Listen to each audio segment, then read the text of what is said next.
Hi John Rinshad, welcome to ഓക്കേസ്. കാരണം ഈ എപ്പിസോഡ് ഞാൻ നിങ്ങൾക്ക് വേണ്ടി ചെയ്യുന്നതാണ്. നിങ്ങളുടെ പൈസ സേവ് ചെയ്യാൻ വേണ്ടിയാണ് ഞാൻ ഇന്ന് ഓക്കേസ് എപ്പിസോഡ് വന്നിരിക്കുന്നത്. ഇന്ന് ഞാൻ പറയാൻ പോകുന്ന സിനിമയുടെ പേരാണ് കൂലി. നമ്മൾ ഓക്കേസിന്റെ ചരിത്രത്തിൽ ആദ്യമായി ആളുകളെ ഞെട്ടിക്കാൻ പോവുകയാണ്. സോ മാക്സിമം ഞാൻ ഇല്ലാതെ പറയും. നിങ്ങൾ ഒരു 2-3 മിനിറ്റ്സ് കണ്ടിട്ട് നിങ്ങൾക്ക് തോന്നുന്നു സിനിമ കാണുന്ന ബെറ്റർ എങ്കിൽ so you can go back. നമുക്ക് സ്റ്റാർട്ട് ചെയ്യാം. ഇതൊരു മൾട്ടി സ്റ്റാർ സിനിമയാണ്, നിങ്ങൾക്ക് എല്ലാം അറിയാം. സോ ഇതിനകത്ത് നമുക്കെല്ലാം അറിയാം ആര് എന്ത് ക്യാരക്ടേഴ്സ് ചെയ്യുന്ന അറിയാം. നമുക്ക് ഭയങ്കര എക്സൈറ്റ്മെന്റ് ഉണ്ടാവും. നമുക്കും ഇതിൽ ആരാണ് നായകൻ, ആരൊക്കെയാണ് വില്ലെന്ന് അറിയാൻ ഭയങ്കര എക്സൈറ്റ്മെൻറ്റ് എനിക്കുണ്ടാകും. ഞാൻ പണ്ട് തൊട്ട് സിനിമ കാണുമ്പോൾ അങ്ങനെയാണ്. പ്രത്യേകിച്ച് ഫ്ലാഷ് ബാക്കൊക്കെ ഉള്ള സിനിമയാണെങ്കിൽ ഇത് നമുക്കന്ന് ഈ ക്യാരക്ടർ നെയിംസ് ഒന്നും അറിയത്തില്ലായിരുന്നു. അപ്പോൾ ഈ ഫ്ലാഷ് ബാക്കിൽ കാണിക്കുന്ന ആൾക്കാർ ആരാകും, ഇതിൽ ആരൊക്കെ നല്ലതാവില്ല നമുക്കൊരു എക്സൈറ്റ്മെൻറ്റ് ഉണ്ട്. അപ്പോൾ നമ്മുടെ കഥ സ്റ്റാർട്ട് ചെയ്യുന്നത് കുറച്ച് ഫ്ലാഷ് ബാക്കിലാണ്. പഴയൊരു കാലഘട്ടത്തിൽ ഒരു വെൽത്തി ആയിട്ടുള്ള ഒരു മനുഷ്യൻ, പക്ഷേ അയാൾ ജയിലിലാണ്. അയാൾക്കാണെങ്കിൽ ഒരു സ്ത്രീയെ കല്യാണം കഴിക്കണമെന്ന് അതിയായ ആഗ്രഹമുണ്ട്. പക്ഷേ ആ സ്ത്രീ ഓൾറെഡി മാരീഡാണ്. അവർക്കൊരു ഭർത്താവുണ്ട്, ഒരു കുട്ടിയുണ്ട്. അവരുടെ കുടുംബത്തിൽ നിന്നാണ് ഈ കഥ തുടങ്ങുന്നത്. ആ കൊച്ചു കുഞ്ഞായിരിക്കും നായകൻ നമ്മൾ പ്രതീക്ഷിക്കും. അതേസമയം തന്നെ അവരുടെ കുടുംബത്തിലേക്ക് ഈ കുടുംബനാഥൻ്റെ സുഹൃത്തും അയാളുടെ ഭാര്യയും ഒരു കൈക്കുഞ്ഞും കൂടെ വരികയാണ്. ഈ രണ്ട് ഫാമിലിയുടെ റീയൂണിയൻ കാണിക്കുമ്പോൾ നമുക്ക് മനസ്സിലാവും ഇതിൽ നിന്നാണ് നമ്മുടെ നായകന്മാരൊക്കെ ഉണ്ടാകും നമ്മൾ വിചാരിക്കും. ഇതേ സമയം തന്നെ ജയിലിൽ പോയി കിടക്കുന്ന അയാള് ഒരു ആദ്യം മുതൽ ഒരു വെൽത്തി കണ്ണിങ് പ്ലാൻസ് ഉള്ള പൈസയുടെ ഒക്കെ ഡീലിങ്സ് നടത്തി അയാൾ പുറത്തു വരുന്നു. അയാൾ പുറത്തു വരുമ്പോൾ അയാൾ ആഗ്രഹിക്കുന്നത് അയാളുടെ ലോങ് ടേം ലവ് ആയിരുന്ന സ്ത്രീയെ കല്യാണം കഴിക്കണമെന്ന്. അയാൾ തപ്പി വരുമ്പോൾ അയാൾ ആ സ്ത്രീ ഓൾറെഡി കല്യാണം കഴിച്ചു പോയിന്ന്. അപ്പം തന്നെ അയാൾ ഈ സ്ത്രീയുടെ അച്ഛനെ കൊന്നു, നിർദാക്ഷിണ്യം അവിടെ വെച്ച് കൊല്ലുകയാണ്. എന്നിട്ട് അയാൾ ആ സ്ത്രീയെ എന്ത് വില കൊടുത്തും കരസ്ഥമാക്കാൻ വേണ്ടി അയാൾ തിരിച്ച് സ്ത്രീ താമസിക്കുന്ന നാട്ടിലേക്ക് വരുന്നു. അയാൾ ജയിലിൽ നിന്ന് റിലീസായി. ഒരു വെൽത്തി റിച്ച് മാൻ ജയിലിലാണ്. അയാളുടെ കണ്ണിങ് പ്ലാൻസ് കൊണ്ട് ജയിലിലാണ്. അയാൾ നാട്ടിൽ തിരിച്ചു വരുന്നു. ആ പെണ്ണിൻ്റെ തന്തയെ കൊല്ലുന്നു. അയാൾ ഈ സ്ത്രീയെ അന്വേഷിച്ച് പോകുന്നു. ആ സ്ത്രീയെ അന്വേഷിച്ച് ചെല്ലുമ്പോൾ ആ സ്ത്രീ ഓൾറെഡി മാരീഡാണ്. അയാളെ ഓടിച്ചു വിടാൻ വേണ്ടി ട്രൈ ചെയ്യുന്നു. അയാൾ ആ സ്ത്രീയെ ഒന്ന് പിടിച്ച് സ്വന്തമാക്കാൻ വേണ്ടി ശ്രമിക്കുമ്പോൾ അവരൊരു തീക്കൊള്ളിയുമായി വന്ന് സ്ത്രീയുടെ ഭർത്താവിന് അതിലേക്ക് വരികയാണ്. നിങ്ങൾ അയാളുടെ തലയിൽ നിന്ന് ചിന്തിക്കാതെ അയാൾക്ക് ചിന്തിക്കാൻ സമയം കൊടുക്കൂ. അപ്പോൾ അയാൾക്ക് മനസ്സിലായി ഈ സ്ത്രീയെ സ്വന്തമാക്കണമെങ്കിൽ ഈ സ്ത്രീ അയാളുടെ വിശ്വസ്തനായതുകൊണ്ട് ആ ഭർത്താവ് നശിച്ചാൽ മാത്രമേ ഈ സ്ത്രീയെ സ്വന്തമാക്കാൻ പറ്റുള്ളൂ. അയാൾക്ക് മനസ്സിലായി. അയാൾ അപ്പം തന്നെ ഒരു ഹെലികോപ്റ്ററിൽ കയറി ആ ഭർത്താവ് വർക്ക് ചെയ്യുന്ന ഒരു ഡാമിൻ്റെ മുകളിൽ കൂടെ പോവുകയാണ്. അപ്പം നോക്കുമ്പോൾ ഡാമിൻ്റെ താഴെ വർക്കറായി നിന്ന് അയാൾ വർക്ക് ചെയ്യുന്നു. മകൻ മുകളിൽ നിൽക്കുന്നു. അയാൾ അപ്പം തന്നെ ഇറങ്ങി ആ ഡാമിൻ്റെ ഷട്ടറിലൊരെണ്ണം തുറന്നു വിടും. പെട്ടെന്ന് വെള്ളം വരുന്നു. അയാൾ തെറിച്ച് വെള്ളത്തിൽ വീഴുന്നു, ഒഴുകിപ്പോകുന്നു. അയാൾ മരിക്കുന്നത് ഇയാൾ ഉറപ്പ് വരുത്തുന്നു. അപ്പോഴത്തേക്ക് ആ വെള്ളപ്പൊക്കം കാരണം ആ നാട് മൊത്തം വെള്ളപ്പൊക്കം, ഷട്ടർ തുറന്നിട്ട് അവിടെ മൊത്തം വെള്ളം മുങ്ങി. ആൾക്കാർ ആകെ കയോസ്. അപ്പോഴത്തേക്ക് ഈ സ്ത്രീ, നമ്മുടെ നായിക, അതായത് ഇയാൾ തപ്പി വന്ന സ്ത്രീ, വില്ലൻ തപ്പി വന്ന സ്ത്രീ ഓടി വരുന്നു. ആ ഇതിൻ്റെ ഇടയ്ക്ക് തിരക്കിൻ്റെ ഇടയ്ക്ക് പെട്ട് ആ അമ്മ മോനെ തപ്പി വരുന്നു, മോൻ അമ്മയെ തപ്പി ഓടുന്നു. അവസാനം അവർ തലയിടിച്ചൊരിടത്ത് വീഴുന്നു. ഇയാളിത് കാണുന്ന ഹെലികോപ്റ്റർ അവിടേക്ക് ഇറക്കി അവരെ എടുത്തുകൊണ്ട് അവിടെ നിന്ന് ഇങ്ങനെ പോവുകയാണ്. അവിടെ വെച്ച് ആ നാട് നശിക്കുന്നു, കുറേ പേര് മരിക്കുന്നു. ഇതേ സമയം തന്നെ ഈ കുടുംബനാഥൻ, അതായത് ഈ നായകൻ്റെ കുഞ്ഞുള്ള ഈ സ്ത്രീയെ അന്വേഷിച്ച് വന്ന അവരുടെ കുടുംബത്തിൽ വന്ന മറ്റേ ആളുണ്ടല്ലോ, ഇയാളുടെ സുഹൃത്തും കുഞ്ഞും ഭാര്യയും വന്നതല്ല. അവർ തിരിച്ചു പോകുന്ന വഴിക്ക് അവർ വെള്ളപ്പൊക്കത്തിൽപ്പെട്ട് അയാളുടെ വൈഫും കുഞ്ഞും ഒഴുകിപ്പോവും. അയാൾ മാത്രം ബാക്കിയായി. ഈ ആദ്യത്തെ ഈ കരസ്ഥമാക്കപ്പെട്ട സ്ത്രീയുടെ മകനോ അങ്ങനെ ഒരു ക്യാരക്ടറും ഇല്ലേ ഇതില്? അതായത് ഈ ഹസ്ബൻഡിനെ തട്ടി അവർക്കൊരു കൊച്ചില്ലേ? തപ്പി നടക്കുകയാണ് ഇവിടെ. ആ കൊച്ചു അമ്മയെ തപ്പി നടക്കുകയാണ്. അവിടെ അമ്മയെ കാണുന്നില്ല. അമ്മയെ മറ്റേ ആൾ കൊണ്ടുപോയി. ഇവരുടെ ഫാമിലി ഫ്രണ്ടും വൈഫും കുഞ്ഞും വരെ കാണാൻ വന്നിരുന്നവർ തിരിച്ചു പോകുമ്പോൾ ഈ വെള്ളപ്പൊക്കം ഒഴുകി പോകുന്നൊരു പാലം കിടക്കുമ്പോൾ അവരുടെ കാർട്ട് ആക്സിഡന്റ് ആയി ഹസ്ബൻഡ് മാത്രം രക്ഷപ്പെടും. കുഞ്ഞും തള്ളയും ഒഴുകിപ്പോവും. അപ്പോൾ ഇവിടെ വെച്ചിട്ട് ഈ കുഞ്ഞ് അനാഥനായി ഇവിടുന്ന് വളരുകയാണ്.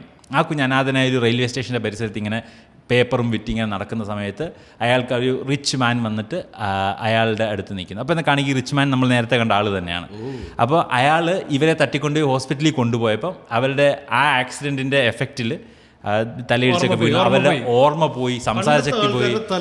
അപ്പോഴത്തേക്ക് ഡോക്ടർ പറഞ്ഞു അവരുടെ കുഞ്ഞിനെ പോയത് അവരുടെ ഏറ്റവും വലിയ ട്രോമ, കുഞ്ഞിനെ കിട്ടിയാലേ ബെറ്ററുള്ളൂ അയാളിങ്ങനെ വിചാരിച്ചിരിക്കുകയാണ്. അപ്പോൾ അയാൾ ഇവരെ കൊണ്ട് എവിടെയെങ്കിലും പോകാമെന്ന് വിചാരിച്ച് റെയിൽവേ സ്റ്റേഷനിൽ വരുമ്പോൾ ഈ ചെറുക്കൻ വന്ന് ഇയാൾക്കൊരു പത്രം കൊടുക്കുന്നു. അയാളൊരു നോട്ട് കൊടുക്കുന്നു. ചില്ലറ വാങ്ങിക്കാതെ പോകുന്നു. ആ ചെറുക്കൻ ഓടി അകത്തേക്ക് ചെല്ലുമ്പോൾ, ചില്ലറ കൊടുക്കാൻ ചെല്ലുമ്പോൾ അവിടെ സ്ത്രീ ഇരിക്കുന്ന അമ്മയെന്ന് വിളിക്കുക. അപ്പോൾ അവർ തിരിച്ചറിയുന്നില്ല അവരുടെ കയ്യിലൊരു കുഞ്ഞുണ്ട്. അവരുടെ കുഞ്ഞിനെ അവർക്ക് തിരിച്ചിട്ട് അവർ വിശ്വസിക്കുന്നു. വേറൊരു കുഞ്ഞിനെ അയാൾ തൽക്കാലത്തേക്ക് കൊടുത്തു. അയാൾ ഇവനെ തട്ടിപ്പുറത്താക്കും. എന്നിട്ട് അയാളെ ശിങ്കിടിയെ വിളിച്ച് ഏൽപ്പിക്കും. അയാൾ ഇവിടെ ഒരു ചിറ്റ് ഫണ്ട് സെറ്റപ്പ് തുടങ്ങാൻ വേണ്ടി വന്നാൽ ശിങ്കിടിയെ വിളിച്ച് ഏൽപ്പിച്ചിട്ട് പറയും ഈ ചെറുക്കനെ തട്ടിക്കളഞ്ഞ് നമുക്ക് ഭാവി ഭീഷണിയാവും. അപ്പോൾ അയാളുടെ അവിടുത്തെ ഹെഞ്ച്മാനായ ബോബ് എന്ന് പറഞ്ഞിട്ട് കുഞ്ഞിനെ കൊല്ലാൻ നോക്കുമ്പോഴത്തേക്ക് ആ അങ്കിൾ ഫാമിലിയെ നഷ്ടപ്പെട്ട ഇവരുടെ ഫാമിലി ഫ്രണ്ട് ഇയാൾ കുഞ്ഞിനെ രക്ഷിക്കാൻ വേണ്ടി വരും. അവർ തമ്മിൽ ഫൈറ്റാവും. ഫൈറ്റിനൊടുവിൽ അങ്കിളിൻ്റെ കൈ വെട്ടിക്കളയും വില്ലൻ. അപ്പോഴത്തേക്കാണെങ്കിൽ ഒരു പരുന്ത് വന്നിങ്ങനെ കൈ കടിച്ചുകൊണ്ട് ഇല്ല പരുന്ത് വന്ന് ഇയാളെ ആക്രമിക്കും.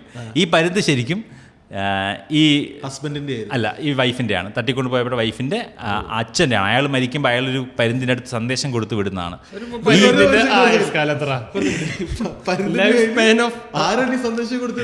ഈ ഭാര്യയുടെ അച്ഛൻ അയാള് കൊല്ലാൻ വേണ്ടി ഇവൻ ആദ്യം വന്നത്, ജയിലിൽ നിന്ന് അവൻ ആദ്യം വന്നത്, എൻ്റെ പെണ്ണെന്തെന്ന് ചോദിച്ചു വന്നാണല്ലോ, അയാളാണ് ഈ പരുന്തിനെ വിട്ടത്.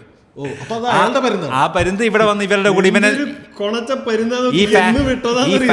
അല്ല ഇത് വന്ന് ഓൾറെഡി വന്ന് ഇവരുടെ അടുത്ത് വന്നാണ്. ഇപ്പൊ ഈ ഫാമിലിയുടെ പ്രൊട്ടക്ഷൻ ഈ പരുന്നുണ്ട്. ഈ അമ്മാവനും ഈ കുഞ്ഞിനെയും കുഞ്ഞിന്റെ തള്ളയും. പക്ഷെ തള്ള ഓൾറെഡി മിസ്സായി പോയല്ലോ. ഇപ്പൊ കുഞ്ഞു മാത്രമല്ല, അപ്പൊ പരുന്ത് അവിടെ തന്നെ നാട്ടിൽ തന്നെ കുഞ്ഞിന്റെ കൂടെ ഉണ്ടായിരുന്നു. അപ്പൊ പരുന്ത് വന്ന് കുഞ്ഞിനെ രക്ഷിക്കും. അപ്പോഴത്തേക്കാണെങ്കിൽ ആ കുഞ്ഞിനെ ആക്രമിക്കാൻ വരുന്നവന്റെ ദേഹത്തൊക്കെ വന്ന് ഇങ്ങനെ കൊത്തുകയും മാന്തുകയും ഒക്കെ ചെയ്യും. അപ്പോഴത്തേക്ക്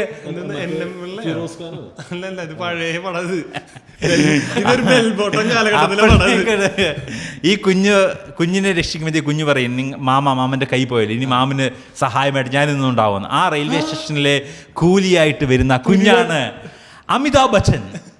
ഇത് പഴയ കൂലിയാണ്. അമിതാഭ് ബച്ചന്റെ കൂലി. ഞാൻ നറേറ്റ് ചെയ്യാൻ പോകുന്നത് 1983 Amitabh Bachchan star movie the കൂലി. ഇതായില്ല കേട്ടോ, അത് കിടക്കിട്ടോ. എനിക്ക് പഴയൊരു കൂലി ഉണ്ടെന്ന് അറിയായിരുന്നു. ഇതിന്റെ കഥ എനിക്ക് അറിയണ്ടായിരുന്നില്ല. ഇത്ര നേരം നോക്കിയത് നമുക്ക് നോക്കുകൂലി. ഇത് വെറും പവർ ഹൗസ് അല്ല, ഇത് പവർ സ്റ്റാർ ആണ്. അമിതാഭ് ബച്ചൻ ദ സൂപ്പർ സ്റ്റാറിന്റെ എപ്പിറ്റമി നിൽക്കുന്ന സമയത്ത് ചെയ്ത സിനിമകളിൽ ഒന്നാണ് ദ കൂലി. ദ കൂലി 1983 കൂലി.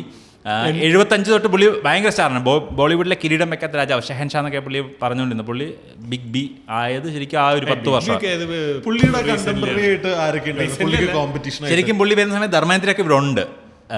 മറ്റേ റൊമാൻറ്റിക് സ്റ്റാർ ഉണ്ട്, ഭയങ്കര പോപ്പുലർ രാജേഷ് ഖന്ന അവരുടെയൊക്കെ കാലഘട്ടത്തിലേക്കാണ് പുള്ളി വരുന്നത്. ആദ്യത്തെ ഒരു കുറച്ച് കാലഘട്ടത്തിൽ പുള്ളി സൈഡ് റോൾസ് ഒക്കെ ചെയ്താൽ സ്റ്റാർട്ട് ചെയ്തത്. അവിടെ സീറോ തുടങ്ങിയ ഒരാളാണ് പുള്ളി. ശരിക്കും ബാക്കപ്പ് ആണ് കേട്ടോ. ഹരിവംശ് റായ് ബച്ചൻ ഫാമിലി കവിയാണ്. അതായത് ആർട്ടിസ്റ്റിക് ഫീൽഡിൽ നിന്ന് വന്ന ആളാണ്. നമ്മൾ കവിതയൊക്കെ പഠിച്ചിട്ടുണ്ട്. ശരിക്കും പുള്ളി അങ്ങനെ കുറെ സിനിമകൾ ചെയ്ത് നായകനായിട്ട് പടം ചെയ്ത് വന്ന 73 ശേഷം 75 ആ കാലഘട്ടത്തിനിടയ്ക്ക് സഞ്ജീർ ഹാപ്പൻ ചെയ്തു.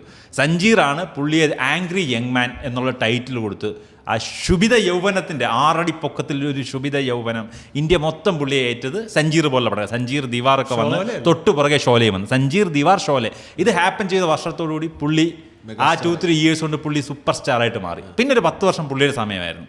ആൻഡ് വൈ കൂലി, ഞാൻ കൂലി സെലക്ട് ചെയ്യാൻ കാരണം ആ 10 വർഷത്തിന്റെ ഒരു പീക്കിൽ ഇതിന്റെ അടിയിൽ കൂലിന്ന് അടിച്ചു വിട്ട് ഫസ്റ്റ് പറഞ്ഞു വിട്ട 10 ആള് കൂടുതൽ കാണുന്നതായിരുന്നു. ഈ അമിതാഭ് ബച്ചന്റെ കൂലി റിലീസ് ആയിരുന്നു. ഇല്ല ഈ കൂലി സെലക്ട് ചെയ്യാൻ വേറൊരു പുള്ളിയുടെ ആ പീക്കിൽ നിന്ന് പുള്ളി ശരിക്കും വീണത് കൂലിയിലാണ്. പുള്ളിയുടെ കരിയർ ഡൗൺ ആയതല്ല, പുള്ളി ശരിക്കും വീണത് 1983 കൂലിയുടെ 82 നടക്കുന്ന സമയത്ത് ഷൂട്ടിങ്ങിനിടയ്ക്ക് ഒരു ആക്സിഡന്റ് നടക്കുകയും ആ ആക്സിഡന്റിൽ നിയർ ഡെത്ത് എക്സ്പീരിയൻസിലേക്ക് പുള്ളി പോകുകയും ഒരു ഫാറ്റൽ ഇഞ്ചറി നടക്കുകയും പുള്ളി ക്ലിനിക്കലി ഡെഡ് ആണെന്ന് ഒരു ന്യൂസ് പറയുകയും, അതായത് പുള്ളിയുടെ വൈറ്റൽസിൽ നിന്നും ഹോസ്പിറ്റലൈസ്ഡ് ആയ ഒരു സർജറിക്ക് ശേഷം പുള്ളിയുടെ വൈറ്റൽസിൽ നിന്ന് പുള്ളി മരിച്ചു എന്നൊരു ന്യൂസ് വരെ പടരുന്ന രീതിയിൽ വലിയൊരു ആക്സിഡൻറ്റ് പുള്ളിക്ക് നടന്നു. അതിനുശേഷം പുള്ളി കുറേ സമയം എടുത്ത് റിക്കവർ ആവാൻ മൾട്ടിപ്പിൾ സർജറീസ് നടന്നു. ആൻഡ് റീസെൻ്റ്ലി 2000 പുള്ളിക്ക് ഒരു ഉദരരോഗം സംബന്ധിച്ച് ഹെപ്പറ്റൈറ്റിസിൻ്റെ ഇൻഫെക്ഷൻ വന്നത് അന്നത്തെ ഇഞ്ചുറിയുടെ ബാലൻസും അന്നത്തെ ബ്ലഡ് ട്രാൻസ്ഫ്യൂഷൻ്റെ ബാക്കിയാണെന്നും ഡോക്ടേഴ്സിൻ്റെ ഫൈൻഡ് ഔട്ട് ഉണ്ട്. അതായത് 2000 പുള്ളി വീണ്ടും ഒരു മരണ സിറ്റുവേഷനിലേക്ക് പോയി ഉദര സംബന്ധ അസുഖമായിട്ട് പുള്ളി ഹോസ്പിറ്റലൈസ്ഡ് ആയത് ശരിക്കും ആ ഇഞ്ചുറിയുടെ ആഫ്റ്റർ എഫക്റ്റ് ആണെന്നുള്ള രീതിയിലും ഇതുണ്ട്. സോ കൂലി ബച്ചൻ്റെ ചരിത്രത്തിലെയും ബച്ചൻ്റെ കരിയറിലെയും ഏറ്റവും ഇമ്പോർട്ടൻറ്റ് മൂവീസിലൊന്നാണ്. നിങ്ങൾക്ക് ആ സിനിമയിലെ ഒരു പർട്ടിക്കുലർ മൊമെൻറ്റിൽ ആക്സിഡൻറ്റ് നടന്ന സാധനം ആ സീൻ ഫ്രീസ് ചെയ്ത് അവിടെ എഴുതി കാണിക്കും സിനിമയ്ക്കകത്ത്. പർട്ടിക്കുലർലി ആ ഫൈറ്റ് നടക്കുന്ന സീനിൽ this shot was that cost fatal injury എന്ന് പറഞ്ഞ് എഴുതി കാണിക്കുക. കറക്റ്റ് ആ മൊമെൻറ്റ് 2 ഫ്രീസിങ് സീൻസ് ഉണ്ട് ഈ സിനിമയ്ക്കകത്ത്. ശരിക്കും തിയേറ്ററിൽ അത് കാണിച്ചു. ആൻഡ് ഞാൻ യൂട്യൂബിൽ കണ്ടു. സോ യൂട്യൂബിൽ അത് കാണിക്കണ്ട. യൂട്യൂബിൽ അതാണ് ആ പ്രിൻറ്റിനകത്തതുണ്ട്. അത് ബച്ചൻ്റെ നിർദ്ദേശപ്രകാരം അങ്ങനെ എഴുതി കാണിച്ചിരുന്നതാണ്. മൻമോഹൻ ദേശായിയാണ് പടത്തിൻ്റെ ഡയറക്ടർ.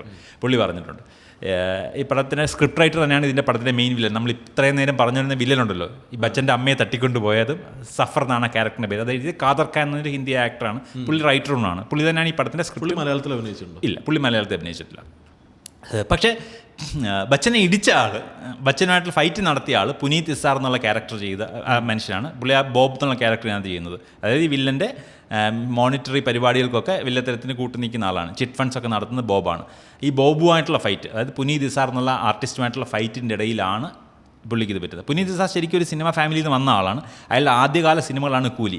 പുള്ളിക്ക് അതേസമയം നിരത്തി സിനിമകളുണ്ടായിരുന്നു 82-83 കാലഘട്ടങ്ങളിൽ. പക്ഷേ ഈ ഫൈറ്റ് നടന്ന ശേഷം അതിൻ്റെ പേരിൽ പുള്ളി അറിയപ്പെടുകയും പുള്ളിക്ക് സൈൻ ചെയ്ത് 7 സിനിമ നഷ്ടപ്പെടുകയും പുള്ളി ആ കരിയറിലൊരു ഭയങ്കര ക്രൈസിസ് നേരിടുകയും ചെയ്തു ഈ പ്രശ്നം കാരണം 83 തന്നെ. പിന്നെ അത് കഴിഞ്ഞ് പുള്ളി തിരിച്ചു വന്നു. ആൻഡ് പുള്ളിയെ നമുക്കറിയാം, പുള്ളി യോധയ്ക്കകത്ത് മോഹൻലാൽ ഫൈറ്റ് ചെയ്യുന്ന ഒരു ബ്ലാക്ക് വാരിയർ ഉണ്ടല്ലോ, യോധ സിനിമയ്ക്കകത്ത് ഒരു മന്ത്രവാദിനിയുടെ ഹെൻച്ച്മാൻ, ഒരു മന്ത്രവാദിനിയുണ്ട്.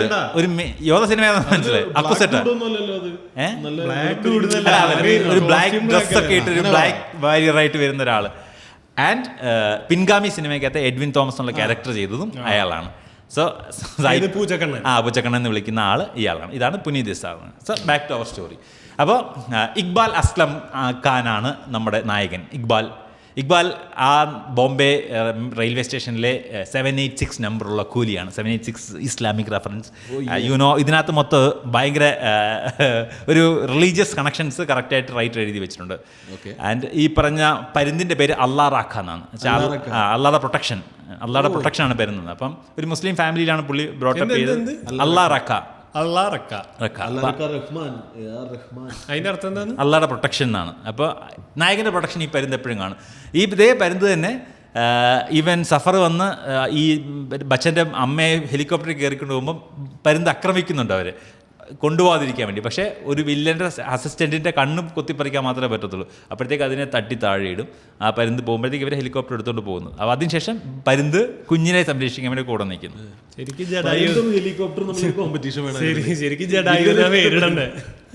അപ്പോൾ ബച്ചൻ കൈവയ്യാത്ത അങ്കിളിനെ നോക്കിക്കൊണ്ട് ആ നാട്ടിലെ കൂലികളുടെ എല്ലാം നേതാവായിട്ട് ആംഗ്രി യങ് മാൻ ആൻഡ് ലീഡറായിട്ട് വിലസുന്ന കാലം. അപ്പോൾ അവരുടെ പോർട്ടിലേക്ക്, റെയിൽവേ സ്റ്റേഷനിലേക്ക് ഒരു ഭയങ്കര വെൽ ഡ്രസ്ഡ് ആയിട്ടുള്ള ആൾ വന്നിട്ട് ഒരു പ്രായമുള്ള കൂലിയുമായിട്ട് വഴക്കുണ്ടാകുമെന്നാണ് ബച്ചൻ്റെ ഇൻട്രൊഡക്ഷൻ. അയാളെ അടിക്കുമ്പോഴത്തേക്ക് ബച്ചൻ ആൾക്കാർ കൂടും, പ്രായമുള്ളവരെ അടിക്കുമ്പോഴത്തേക്ക്.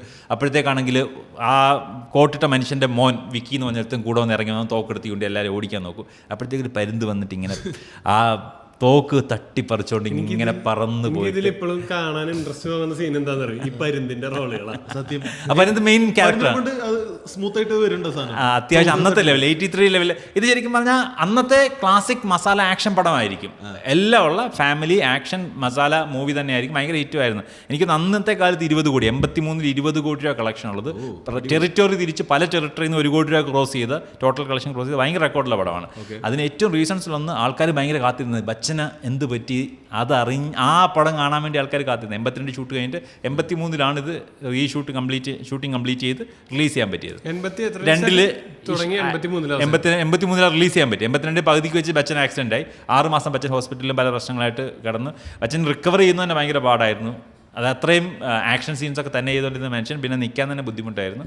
അതിനുശേഷം പുള്ളി തിരിച്ച് വന്നിട്ട് ഷൂട്ടിംഗ് കണ്ടിന്യൂ ചെയ്തിട്ട് 83 റിലീസ് ചെയ്ത പടമാണ്.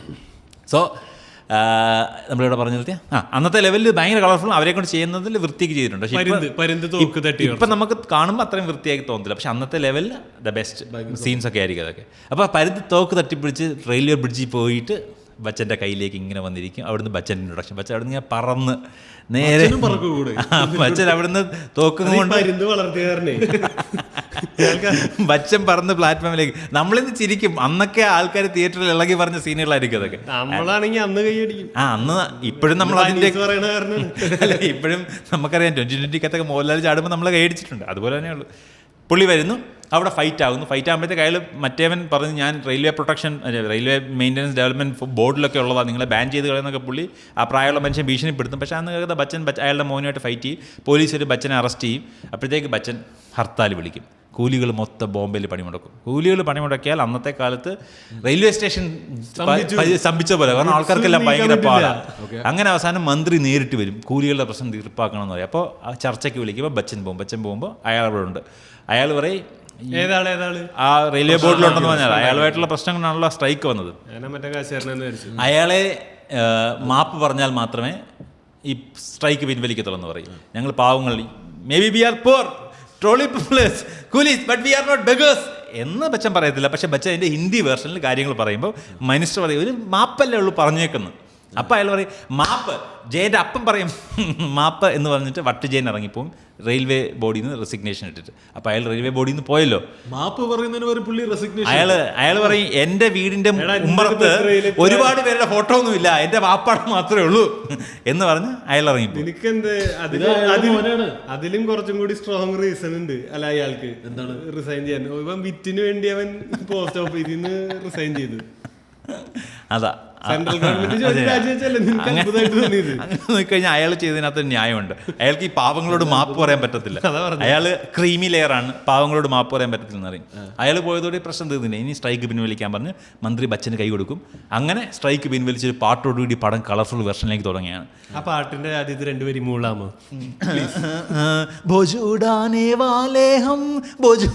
ഞങ്ങളിത് തൂക്കി പറക്കി നടക്കും, അവസാനം നിങ്ങളെല്ലാം യാത്രയാക്കി ഞങ്ങൾ ഒറ്റയ്ക്ക് റെയിൽവേ സ്റ്റേഷനിൽ ബാക്കിയാകുമെന്ന് പറയുന്നൊരു ഇത് ബച്ചൻ അങ്ങനെ അർത്ഥം വരുന്നൊരു ഗാനത്തോടെയാണ് ബച്ചൻ സ്റ്റാർട്ട് ചെയ്യുന്നത്. ബച്ചൻ അമ്മ ഭയങ്കര ട്രോമയാണ്. കാരണം ബച്ചൻ പ്രായമായ സ്ത്രീകളെ കാണും, ബച്ചൻ എപ്പോഴും അമ്മയെ ഓർക്കും. ബച്ചൻ അമ്മയുടെ ഫോട്ടോ മാത്രമേ ബച്ചൻ്റെ കയ്യിലുള്ളൂ. ബച്ചൻ വീട്ടിലത് എന്നും മറ്റേ ഒരു അച്ഛനും കൂടി ഒരു പച്ച പട്ടിന്റെ പുറകിൽ ബച്ചൻ അമ്മയുടെ ഫോട്ടോ വെച്ചിട്ടുണ്ട്. ബച്ചൻ അത് കയ്യില്ലാത്ത അമ്മാവനുണ്ട്. അമ്മാവന് അയാളുടെ ക്യാരക്ടർ പ്ലേ ചെയ്യുന്നത് അയാളുടെ ക്യാരക്ടർ നിനക്ക് പരിചയമുള്ള ആളല്ല, എനിക്ക് പരിചയമുള്ള ആളല്ല. നമ്മൾ കണ്ടിട്ടുള്ള മനുഷ്യനെ പേരറിയത്തില്ല. അപ്പോൾ ഇങ്ങനെ ആ റെയിൽവേ സ്റ്റേഷൻ സോങ്ങിൻ്റെ ഇടയ്ക്ക് നായികയുടെ ഇൻട്രൊഡക്ഷൻ. ജൂലി ഡിക്കോസ്റ്റ രതി അഗ്നിഹോത്രി ആ ക്യാരക്ടർ പ്ലേ ചെയ്യുന്നത്. പുള്ളിക്കാരി അവരെ കാണുന്നു, ഒരു ഹൈ പ്രൊഫൈൽ ലേഡി വരുന്നു, ബച്ചൻ കളിയാക്കുന്നു, ടീസ് ചെയ്യുന്നു, അവർക്ക് ഇഷ്ടപ്പെടുന്നില്ല. അവരുടെ ചെറിയ ഫൈറ്റ്, പണ്ടത്തെ ആ റൊട്ടീൻ ബോളിവുഡ് സാധനം, ആൾക്കാരെ പുറകെ നടന്ന് അവൾ യാത്ര ചെയ്തു. അവൾക്ക് അവനോട് ചെറിയ ദേഷ്യമായിട്ട് അവൾ യാത്ര ചെയ്യിങ്ങ് പോകും. ഇത് കഴിഞ്ഞിട്ട് ഇവർക്കാണെങ്കിൽ അടുത്ത നായകനെ ഇൻട്രൊഡ്യൂസ് ചെയ്യാൻ സമയമാവും. അപ്പോഴത്തേക്ക് നമ്മുടെ അടുത്ത നായകൻ വരുന്നു, ഋഷി കപൂർ ഒരു ജേർണലിസ്റ്റ് ആണെന്ന് ആഗ്രഹിച്ച് വിദേശത്തുള്ള പേരൻസിനെ വിട്ടിട്ട് നാട്ടിൽ വന്നിരിക്കുകയാണ്. നാട്ടിൽ വന്ന് പുള്ളിയാണെങ്കിൽ ഒരു ചെറിയ പത്ര ഓഫീസ്, ചെറിയ പ്രിൻറ്റിംഗ് പ്രസ്സിൽ വന്നിട്ട് അയാൾ റെസ്യൂമെ കൊടുത്തിട്ട് അയാളുടെ ഒരു പെട്ടി അടയ്ക്കുമ്പോൾ ആ പെട്ടിയിൽ നമ്മൾ കാണുന്നു ബച്ചൻ്റെ അമ്മയുടെ ഫോട്ടോ. അതായത് ബച്ചൻ്റെ അമ്മയുടെ കയ്യിൽ അന്നിരുന്ന കൈക്കുഞ്ഞ് വളർന്നു വലുത് ഋഷി കപൂർ സണ്ണി എന്നുള്ള ക്യാരക്ടറായി മാറി നാട്ടിൽ ജേർണലിസ്റ്റ് ആവാൻ വേണ്ടി വന്നിരിക്കുകയാണ്. അവന് ചെറിയ പത്രത്തിൽ നാട്ടിൽ വന്ന് പുള്ളി ചെറിയ പത്രത്തിൽ പിന്നെ കുറച്ച് തമാശകളും കാര്യമായിട്ട് വന്നു. പുള്ളി ഒരു പത്രത്തിൽ ജോലി വാങ്ങിക്കുന്നു. ആ പത്രത്തിൽ എന്ത് നല്ല നല്ല നല്ല ന്യൂസ് പിടിക്കാൻ വേണ്ടി പുള്ളി ഞാൻ പെട്ടെന്ന് പോയി. ഇയാളെങ്ങനെ പെട്ടി തുറക്കാൻ അവസരം ഉണ്ടായിരുന്നു? പുള്ളിയുടെ റെസ്യൂമെ കൊടുക്കാൻ വേണ്ടി പുള്ളി പെട്ടി തുറക്കുമ്പോൾ ഒരു പത്ര ഓഫീസിൽ പുള്ളി റെസ്യൂമെ കൊടുക്കാൻ വേണ്ടി പുള്ളി ഇങ്ങനെ പെട്ടി തുറക്കുമ്പോൾ നമ്മളെ കാണിക്കുക പെട്ടി ഇല്ലല്ല, ഋഷി കപൂറിനെ വേറെ ഇൻട്രൊഡ്യൂസ് ചെയ്യുക ഒരു സ്ഥലത്ത് നിന്ന്, അടുത്ത നായകനെ വേറെ ഇൻട്രൊഡ്യൂസ് ചെയ്യുകയാണ്. ഇതൊരു മൾട്ടി സ്റ്റാർ പടം തന്നെയാണ്. അപ്പോൾ പുള്ളിക്കാരനാണെങ്കിൽ ലണ്ടനിലുള്ള പേരൻസിനെ വിട്ടിട്ട് നാട്ടിൽ വന്ന് നിൽക്കുകയാണ്. ലണ്ടനിലുള്ള പേരൻസ്, വില്ലൻ ലണ്ടനിലാണ് ഇപ്പോൾ കളികൾ. അയാളുടെ കളികൾ അവിടെ, അയാളുടെ താഴെയുള്ള അയാൾ ഇനി എന്ത് ചെയ്യുന്ന പറഞ്ഞാലും ഞാൻ വിശ്വസിക്കും. ഡാം തുറന്നിട്ട ആളാണ്, അയാൾ എന്തും ചെയ്യും. ആ മനുഷ്യന് വേണ്ടി ഡാം തുറന്നിട്ട് ആ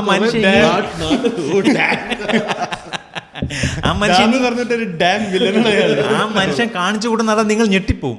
ആ സ്ത്രീക്ക് അന്ന് തൊട്ട് ബോധമില്ല, അവർക്ക് സംസാരമില്ല. അന്ന് പരുന്ത് കൊത്തിയെടുത്തൊരു ഡോക്ടറുണ്ട്. പറയട്ടെ, ഇത് കഥ ഇൻസ്പയർഡ് ഏതാണെന്നറിയോ? രാമായണം. സൂപ്പർ, ശരിയാണല്ലോ, ജഡായി പരുന്ത് എല്ലാം ഉണ്ട്. ആ സ്ത്രീക്ക് ഇയാളുടെ കൂടെ ജീവിക്കാൻ താല്പര്യമില്ല, പക്ഷേ തട്ടിക്കൊണ്ടുപോയതാണ്. അയാളുടെ ഇതെന്താണെന്ന് അറിയാമോ, സീതയാണ് അപ്പൊ. അയാളുടെ ഇതെന്താണെന്നറിയാമോ, ഞാൻ ആഗ്രഹിച്ച സാധനം അത് എൻ്റെ കയ്യിൽ തന്നെ ഇരിക്കണം, എനിക്ക് ഉപയോഗം ഉണ്ടോ എന്നുള്ളതല്ല. അവന്റെ ഇല്ല, അവന്റെ കൂടെയുള്ള അച്ഛൻ ചോദിക്കും, നീ ആ സ്ത്രീയെ തട്ടിക്കൊണ്ടുവന്ന് ഇത്ര വർഷമായി, അവർക്ക് ബോധമില്ല, സംസാരിക്കാൻ പറ്റത്തില്ല. വീണ്ടും രാമായണ റെഫറൻസ്. അവൻ ഇങ്ങനെ ഇടയ്ക്കിടയ്ക്ക് ഷോക്ക് കൊടുത്ത് അവളുടെ ഓർമ്മ കളഞ്ഞുകൊണ്ടിരിക്കുക. ചികിത്സയുടെ പേരിൽ പുള്ളിക്കാരൻ അവളെ കൊണ്ടുവന്ന് നിർത്തിയിട്ട് ഷോക്ക് കൊടുത്ത് ഓർമ്മ കളഞ്ഞുകൊണ്ടിരിക്കുക. അപ്പോൾ ഇയാളുടെ കൂടെയുള്ള ആൾ ചോദിക്കുന്നുണ്ട്, നീ എന്തിനാ ഇത് ചെയ്യുന്നത്? അപ്പം സഫർ ഒരു കാര്യം ആഗ്രഹിച്ചാൽ അത് സഫറിന്റെ കയ്യിൽ തന്നെ വേണം. സഫർ ഒരു വല്ലാത്ത മനുഷ്യനാണ്. രാവണന് ഇതായിരുന്നു കൺസെപ്റ്റ്. ലങ്കയുടെ ഇതിന് വേണ്ടിയിട്ടാണ് സീതേനെ അവിടെ കൊണ്ടുപോയിരിക്കുന്നത്, അവിടത്തെ മാണിക്ക്. പക്ഷെ ഇതങ്ങനെയൊന്നല്ല, ഇത് കൊണ്ട് ഒരു റൂമിനകത്തിട്ട് പൂട്ടിയേക്കോ, ഒരു കാര്യമില്ല. ഇയാളും ഇവരും തമ്മിൽ അതിന് മുന്നിലുള്ള ബന്ധം എന്താ? ഒരു നാട്ടുകാരായിരുന്നു, ഒരു നാട്ടുകാരെ. ഇയാൾ കാശുകാരൻ പാവപ്പെട്ട വീട്ടിലെ പെണ്ണിനെ ആഗ്രഹിച്ച് കെട്ടാൻ വേണ്ടി ഇയാൾക്ക് കെട്ടാൻ ഇഷ്ടമായിരുന്നു. കെട്ടിയവർ പറഞ്ഞോ,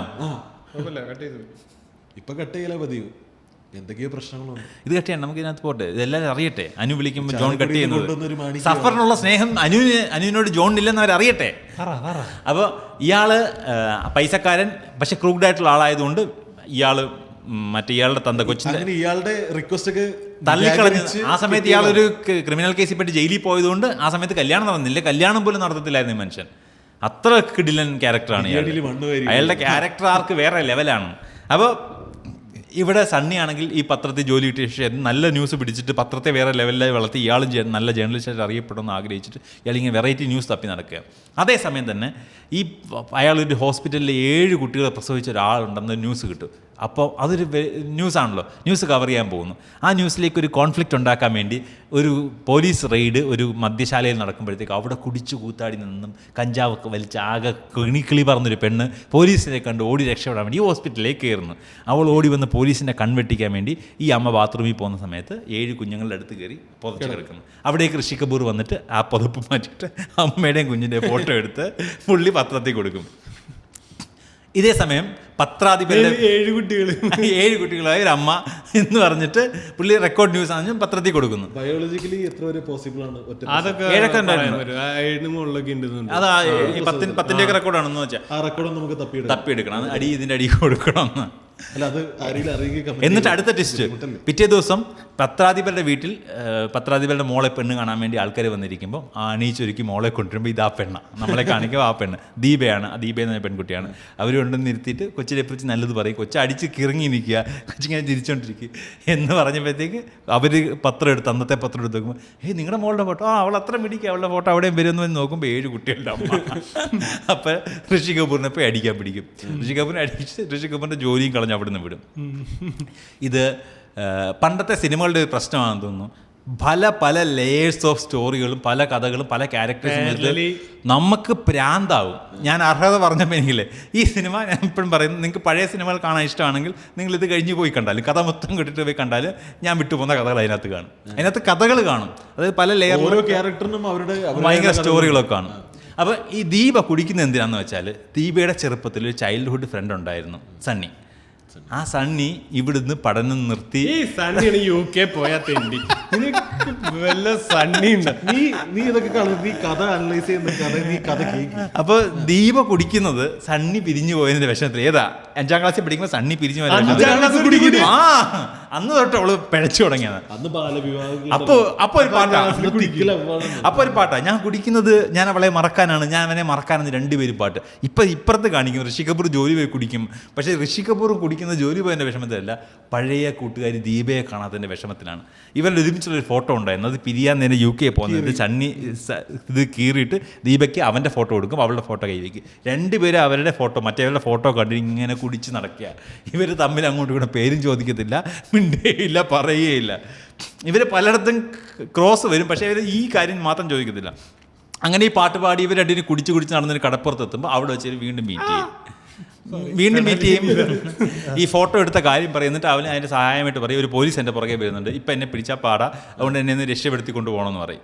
അങ്ങനെ ഇവൻ രക്ഷപ്പെടുത്തി കൊണ്ടുപോകുമ്പോൾ അവളുടെ ഐഡിയ പറയും, ഞാൻ വീട്ടിൽ നിന്ന് ഇറങ്ങി വന്നതാണ്, എന്നെ കെട്ടിക്കാൻ നോക്കുന്നതിനെ ഇറങ്ങി വന്നതാണ്, എനിക്ക് അവനെ മാത്രം കല്യാണം കഴിച്ചാൽ മതി. പക്ഷേ ഇപ്പം വീട്ടുകാരൊരു പത്രപരസ്യം കൊടുത്തിട്ട് എന്നെ പിടിച്ചു കൊടുത്ത് 5000 രൂപ തരുമെന്ന് പറഞ്ഞിട്ട്, നീ എന്നെ പിടിച്ചു കൊണ്ട് കൊടുത്ത് 50-50 എന്ന് പറയും. അപ്പോൾ അവളെ ഋഷി കപൂർ വീട്ടിൽ കൊണ്ടുപോയി വേറെ വേഷം മാറിക്കൊണ്ടുപോയി വീട്ടിൽ കൊണ്ട് കൊടുക്കും. നിങ്ങളുടെ കളഞ്ഞുപോയ മോളെ ഞാൻ തിരിച്ചു കൊണ്ട് തന്നു പൈസ വാങ്ങിക്കും. അപ്പം തന്നെ 50-50 ആയി കൊടുക്കും. ഈ കാശുകാരന്റെ മോന് ഈ 2500 രൂപ വേണം. അവന് ജോലി ചെയ്ത് പൈസ ഉണ്ടാക്കണമെന്ന്. ഇപ്പൊ ജോലി നീ ആത്മാഭിമാനത്തിനെ കുറിച്ച് സംസാരിക്കണം. ഇതൊരു പാവപ്പെട്ട സ്ത്രീയെ സംരക്ഷിക്കാൻ വേണ്ടി സഹായിക്കാൻ വേണ്ടി മാത്രം ചെയ്യുന്നതാണ്. നായകൻ അങ്ങനെയാണ്. ആ കുട്ടിക്ക് 2500 രൂപ കിട്ടിയില്ലേ? കിട്ടിക്കോട്ടെ. കിട്ടില്ല. പക്ഷെ പിന്നീട് ഈ സ്റ്റാൻഡുള്ള മനുഷ്യൻ ഇവർ രണ്ടുപേരും കൂടെ ഇതേ സ്കീം തുടരാൻ തീരുമാനിക്കും. എന്നും രാവിലെ അവൾ ഇറങ്ങിപ്പോവും. പത്രത്തിൽ ഇയാൾ അടുത്ത ദിവസം ഇയാൾ ഒരു വേഷം മാറിട്ട് കൊണ്ടു കൊടുക്കും. അങ്ങനെ ഒരു പ്ലാൻ ചെയ്ത് അടുത്ത ദിവസം പോകുമ്പോഴത്തേക്ക് അടുത്ത ദിവസം അയാൾ പത്രത്തിൽ പരസ്യം കൊടുക്കും. സൗത്ത് ഇന്ത്യക്കാരാണ് കൊണ്ടുവരുന്നതെങ്കിൽ പ്രത്യേക സമ്മാനമുണ്ട്. കാരണം ഇയാൾ ഒരു തമിഴ് തെലുങ്ക് മനുഷ്യനെ പോലെ കാണിക്കും. തമിഴ് അല്ലെങ്കിൽ തെലുങ്ക് പോലെയാണ് കാണിക്കുന്നത്. അപ്പോൾ ഋഷി കപൂർ ഒരു തമിഴിനെ പോലെ വേഷം മാറാൻ വേണ്ടി ട്രൈ ചെയ്തുകൊണ്ടിരിക്കുമ്പം ഇതേ വാർത്ത വായിച്ച് അമിതാഭ് ബച്ചൻ അതുവഴി വരുന്നു. നായകന്മാരുടെ യൂണിവേഴ്സ് ക്രോസ് ഓവർ അവിടെയാണ് നടക്കുന്നത്. അമിതാഭ് ബച്ചൻ അതുവഴി വരുമ്പോഴത്തേക്ക് പത്രത്തിൽ കണ്ട പിന്നെ അവിടെ നിൽക്കുന്നു. അപ്പോൾ തന്നെ അമിതാഭ് ബച്ചൻ അവളെ കൊണ്ടുപോകാൻ നോക്കുന്നു. ഋഷി കപൂർ ചാടി വീഴുന്നു. അവരുടെ ഒരു കോമിക്കൽ രീതിയിൽ അവളെ കൊണ്ടുപോകാൻ വേണ്ടി ട്രൈ ചെയ്യുന്നു. അവസാനം അവർ തമ്മിൽ ഒരു പാട്ട്, നീളമുള്ളവനും കുള്ളനും തമ്മിൽ ലെമ്പൂജി ലെമ്പു ടിങ്കുജി ടിങ്കു എന്ന് പറഞ്ഞു വളരെ ബോഡി ഷെയ്മിങ്ങും പൊളിറ്റിക്കലി ഇൻകറക്റ്റ് ആയിട്ടുള്ള ഒരു പാട്ട്. പക്ഷെ അന്നത്തെ കാലത്ത് നോക്കിയായിരുന്നു. കാരണം അമിതാഭ് ബച്ചൻ്റെ പൊക്കമുള്ളത് നല്ലതാണെങ്കിൽ ഇയാൾ കളിയാക്കുന്നത് ഈ നീളമുള്ളവൻ ഭയങ്കര നീളം കോലെ എന്ന് പറഞ്ഞ് ലംബു ലംബു എന്ന് വിളിക്കും. ഇയാൾ തിരിച്ച് ഋഷി കപൂർ നീളം കുറഞ്ഞ് ടിങ്കു ടിങ്കു എന്ന് വിളിക്കും. അപ്പോൾ അതൊരു ഫണ്ണി കോമിക്കൽ സോങ്. ഒരു പാട്ട് കൊണ്ട് പല സ്ഥലത്തും ഇവിടെ പിടിച്ച് വലിച്ച് ഓരോരുത്തർ സ്വന്തമാക്കി അവസാനം തീരുമാനിക്കും നമുക്ക് ഒരുമിച്ച് കൊണ്ടുകൂടെ നമുക്ക് പൈസ മൊത്തം വാങ്ങിക്കാൻ അവളെ പറ്റിക്കാം. അങ്ങനെ അവിടെ ചെല്ലുമ്പോൾ അവർക്കുള്ള സ്പെഷ്യൽ ഗിഫ്റ്റാണ് ഇവളെ കെട്ടിച്ചു കൊടുക്കാനാണ്. അവർ കല്യാണം റെഡി ആയിട്ട് വെച്ചേക്കുക. അടുത്തതായിട്ട് ആര് ഇവളെ കൊണ്ടുവരുന്നു അവന്റെ തലയിൽ കെട്ടിച്ച് ഒഴിയാവുന്ന ഇവർ വിചാരിക്കുന്നത്. കാരണം അവളെ കൊണ്ട് അത്ര ശല്യമാണ്. അപ്പൊ ഇവർക്ക് രണ്ടുപേർക്ക് ഇവരെ വേണ്ട, തള്ളിക്കളഞ്ഞിട്ട് പോകാൻ നോക്കുന്നു. അങ്ങനെ ഇവർ രണ്ടുപേരും വന്ന് ഇവരെ പരിചയക്കാരായി. ആ സമയത്ത് ആ ഫോട്ടോ കിട്ടിയാൽ മതി. അതിൽ ത്രില്ലില്ല. ഇല്ല, ഇതിന്റെ സമയത്ത് ഫോട്ടോ വരും. ആ ഫോട്ടോ ഒക്കെ ഇത് നമ്മൾ വെച്ചിട്ടുണ്ട്. മിക്കവാറും മരിക്കാൻ നിൽക്കുന്ന സമയത്ത് നീ വെച്ചോ. ആ റൈറ്റ് ടൈമിൽ നമ്മൾ ആ ഫോട്ടോ ഇൻസേർട്ട് ചെയ്യുന്നതായിരിക്കും. അപ്പോൾ ഈ കൂലികളുടെ പ്രശ്നം വെച്ചാൽ ഇവർ റെയിൽവേ സ്റ്റേഷൻ്റെ തൊട്ടടുത്തുള്ള ചേരിയിലാണ് താമസിക്കുന്നത്. ട്രെയിൻ പോകുമ്പോഴത്തേക്ക് ഇവരുടെ വീട് കുലുങ്ങുന്ന ആകെ പ്രശ്നമാണ്. ഇവർക്ക് ഭയങ്കര ബുദ്ധിമുട്ടാണ്. ഇവർക്ക് ഒരു കൺസ്ട്രക്ഷൻ കമ്പനി 5000 രൂപയ്ക്ക് അന്നത്തെ കാലത്ത് 5000 രൂപയ്ക്ക് വീട് വെച്ച് കൊടുക്കാന്നുള്ള ഇതിൽ അവരെല്ലാവരും 5000 രൂപയല്ലേ ഇനാമായിട്ട് കിട്ടിയോണ്ടിരുന്നത്. അതുകൊണ്ട് അമിതാഭ് ഓടിയെന്ന് ഓർക്കണം. അപ്പോൾ 1000 രൂപ അഡ്വാൻസും കൊടുത്ത് ഇവർ കുറച്ച് നാൾ മുന്നേ കൊടുത്തു വെച്ചേക്കാണ്. അപ്പോൾ അവരെ കൺസ്ട്രക്ഷൻ കമ്പനിയിലേക്ക് ചെല്ലുമ്പോൾ ഈ കൈവയ്യാത്ത മാമായ കയറിപ്പോന്ന് എല്ലാവരും കൊണ്ട് ചെന്നിട്ട് അകത്തേക്ക് ചെല്ലുമ്പോൾ MDയുടെ കസേരയിൽ ഇരിക്കുന്നു പണ്ട് റെയിൽവേ ബോർഡിൽ നിന്ന് ഇറങ്ങിപ്പോയ ഓം എന്നുള്ള മനുഷ്യൻ. അയാൾ ഇയാളെ കണ്ട് പുച്ഛിക്കുന്നു. 5000 രൂപയ്ക്ക് വീട് വാങ്ങിക്കാൻ വന്നേക്കുന്നു. എത്ര അടച്ചു? 1000. ഇനി എത്ര കൊണ്ടുവന്നേക്കുന്നത്? 4000. 5000 രൂപയ്ക്ക് വീട് ഇപ്പം തരാം എന്ന് പറഞ്ഞ് പുച്ഛിക്കും. കോൺട്രാക്ട് എടുത്ത് കാണിക്കുന്നു. അപ്പോൾ പഴയ മാനേജർ ഇരുന്നപ്പോൾ അവർ എഴുതി കൊടുത്ത് ഒപ്പിട്ട കോൺട്രാക്ട് എടുത്ത് നോക്കുമ്പോൾ 5000-നകത്തൊരു 0 കൂടുതൽ. 50,000 രൂപ. ഞങ്ങൾ പാവങ്ങൾ എങ്ങനെ 50,000 രൂപ ഉണ്ടാകും? ആകെ പ്രശ്നമായി. അവരവരെ ചീത്ത വിളിക്കുന്നു. ഇവരെ കൂലികളെ തല്ലി പുറത്താക്കുന്നു. അപ്പോഴത്തേക്കാണെങ്കിൽ ആ വീട്ടിലെ എല്ലാ കൂലികളെയും പറ്റിച്ചു. എല്ലാവരും പറ്റിച്ചു. എല്ലാവരും ഇങ്ങനെ 1000 രൂപ വാങ്ങിച്ചിട്ടുണ്ട്. ഇനി എല്ലാം 4000 രൂപ അവർ കൊണ്ടുവന്ന് അവർ സ്വരുക്കൂട്ടി പലയിടത്തായിട്ട് വെച്ചേക്കുന്ന പൈസയും കൊണ്ട് വരാനിരിക്കുമ്പോഴാണ് ഇത് കൊണ്ടുവന്നിട്ട് കഴിഞ്ഞാൽ 49,000 രൂപ. പക്ഷേ ഇതിൻ്റെ മുമ്പിരുന്ന ആൾ മാനേജറായിരുന്നു. ഇപ്പോൾ ഒരു കൺസ്ട്രക്ഷൻ കമ്പനി ഓണർഷിപ്പ് മാറി. കാരണം അയാൾ റെയിൽവേ ബോർഡിൽ നിന്ന് ഇറങ്ങി അയാളുടെ പൈസ ഇട്ട് കളിച്ച് അയാൾ ബിസിനസ് പിടിച്ചു. അങ്ങനെ അയാളും മോനും ചേർന്ന് ഇവരെ പറ്റിക്കുന്നുള്ള സിറ്റുവേഷൻ ആകുമ്പോൾ കാണിക്കും. അവരുടെ വീട്ടിലാണ് നമ്മുടെ പഴയ ജൂലി ഡിക്കോസ്റ്റ. ഏത് അമിതാഭ് ബച്ചൻ റെയിൽവേ സ്റ്റേഷനിൽ നിന്ന് കണ്ട പെണ്ണ്. ഇയാളുടെ അനന്തരവളുടെ ചോദ്യം, അതായത് ഇപ്പൊ റെയിൽവേ ബോർഡിന്റെ തുഞ്ചത്തിരിക്കുന്ന ആള് അല്ല ഇരുന്ന ആള് ഇപ്പൊ കൺസ്ട്രക്ഷൻ കമ്പനി ഓണറാണ്. ജോലിയില്ല, ബിസിനസ് തന്നെ. അയാളുടെ മോളാണ്. അല്ല, അയാളുടെ മോനെ കെട്ടിക്കാൻ വേണ്ടി ഇവര് അയാളുടെ റിലേറ്റീവിനെ വീട്ടിൽ കൊണ്ടുവന്ന് അച്ഛനമ്മ ഇല്ലാത്ത കുട്ടിയെ വീട്ടിൽ കൊണ്ടുവന്ന് വളർത്തുക. അവളുടെ പേരിൽ ഒരുപാട് സ്വത്തുണ്ട്. അച്ഛനമ്മ ഇല്ലെങ്കിൽ എന്താ, എല്ലാ നായികമാരെ പോലെ അവളുടെ പേരിൽ ഒരുപാട് സ്വത്തുണ്ട്. ഈ കുട്ടിയെ ഇവനെ കൊണ്ട് കിട്ടിച്ചാൽ അതുകൂടെ ചേർന്ന് വലിയ കൺസ്ട്രക്ഷൻ കമ്പനിയായി മാറും ഇത്. അങ്ങനെ വിചാരിച്ചാൽ നിങ്ങൾ. പക്ഷെ ഇവൾ എന്ത് ചെയ്താൽ കല്യാണത്തിന് അടുക്കത്തില്ല. കട്ട എന്താണ്? ഒന്നുമില്ല, പറഞ്ഞോ. വേണ്ട, അവരെ വെച്ച് ബിൽഡ് ചെയ്യണോണ്ടേ എന്തോ കൂടിയ സാധനമാണ്. അപ്പൊ ഇവള് കല്യാണത്തിന് സമ്മതിക്കത്തില്ല. അപ്പൊ അയാൾ ചെറിയ നെഞ്ചുവേദന സാധനം എടുക്കും. അങ്കിൾ ജി, മാമാജി നെഞ്ചുവേദന എടുത്ത് വീഴും. എൻ്റെ അവസാനത്തെ ആഗ്രഹമാണ് മോനെ കെട്ടിക്കാന്നുള്ളത്. അവസാനം അവള് നിർബന്ധം സഹിക്കുക വയ്യാതെ അയാൾ മരിക്കുന്ന കല്യാണം ഞാനിപ്പോ 2 മണിക്കൂർ 49 മിനിറ്റാണ് ഞാൻ കണ്ടത്. നിനക്കറിയാം, അന്നത്തെ സിനിമയിലെ 3 മണിക്കൂറാടാ. എനിക്ക് ത്രില്ലടിക്കുന്നുണ്ട് പറഞ്ഞു. അപ്പൊ ഏതടുപ്പിൽ ത്രില്ലടിക്കുന്നു? ഇപ്പൊ അമിതാഭ് ബച്ചൻ എവിടെയാ? ഇപ്പൊ അമിതാഭ് ബച്ചൻ മറ്റേ സീൻ കഴിഞ്ഞത് ഈ പെണ്ണിനെ കൊണ്ടുകൊടുക്കുന്ന സീൻ കഴിഞ്ഞു. അമിതാഭ് ബച്ചൻ അവിടെ നിൽക്കുക. അടുത്ത പുള്ളി എൻട്രിക്ക് കാത്തിരിക്കുന്നത് ഈ പ്രശ്നം പരിഹരിക്കാനാ. ഇവർ തല്ലും. ഈ സമയത്ത് അമിതാഭ് ബച്ചൻ എന്ത് ചെയ്തോണ്ടിരിക്കാന്ന് ഞാൻ ആലോചിച്ചത്. അപ്പോൾ ഈ കുട്ടിയുടെ കല്യാണം ഉറപ്പിച്ച ഒരു ഡേറ്റ് ഫിക്സ് ചെയ്യുമ്പോഴത്തേക്ക് അമിതാഭ് ബച്ചൻ അവരെ കൂലിയെ പറ്റിച്ചതിന് പണി കൊടുക്കാണ്ടി വരുന്നു. ആ പ്രിന്റിംഗ് പ്രസ് ചെല്ലുമ്പോൾ അവിടെ പ്രിന്റിംഗ് പ്രസ്സിൽ ജോലിക്ക് കയറിയേക്കുന്നു നമ്മുടെ ഋഷി കപൂർ.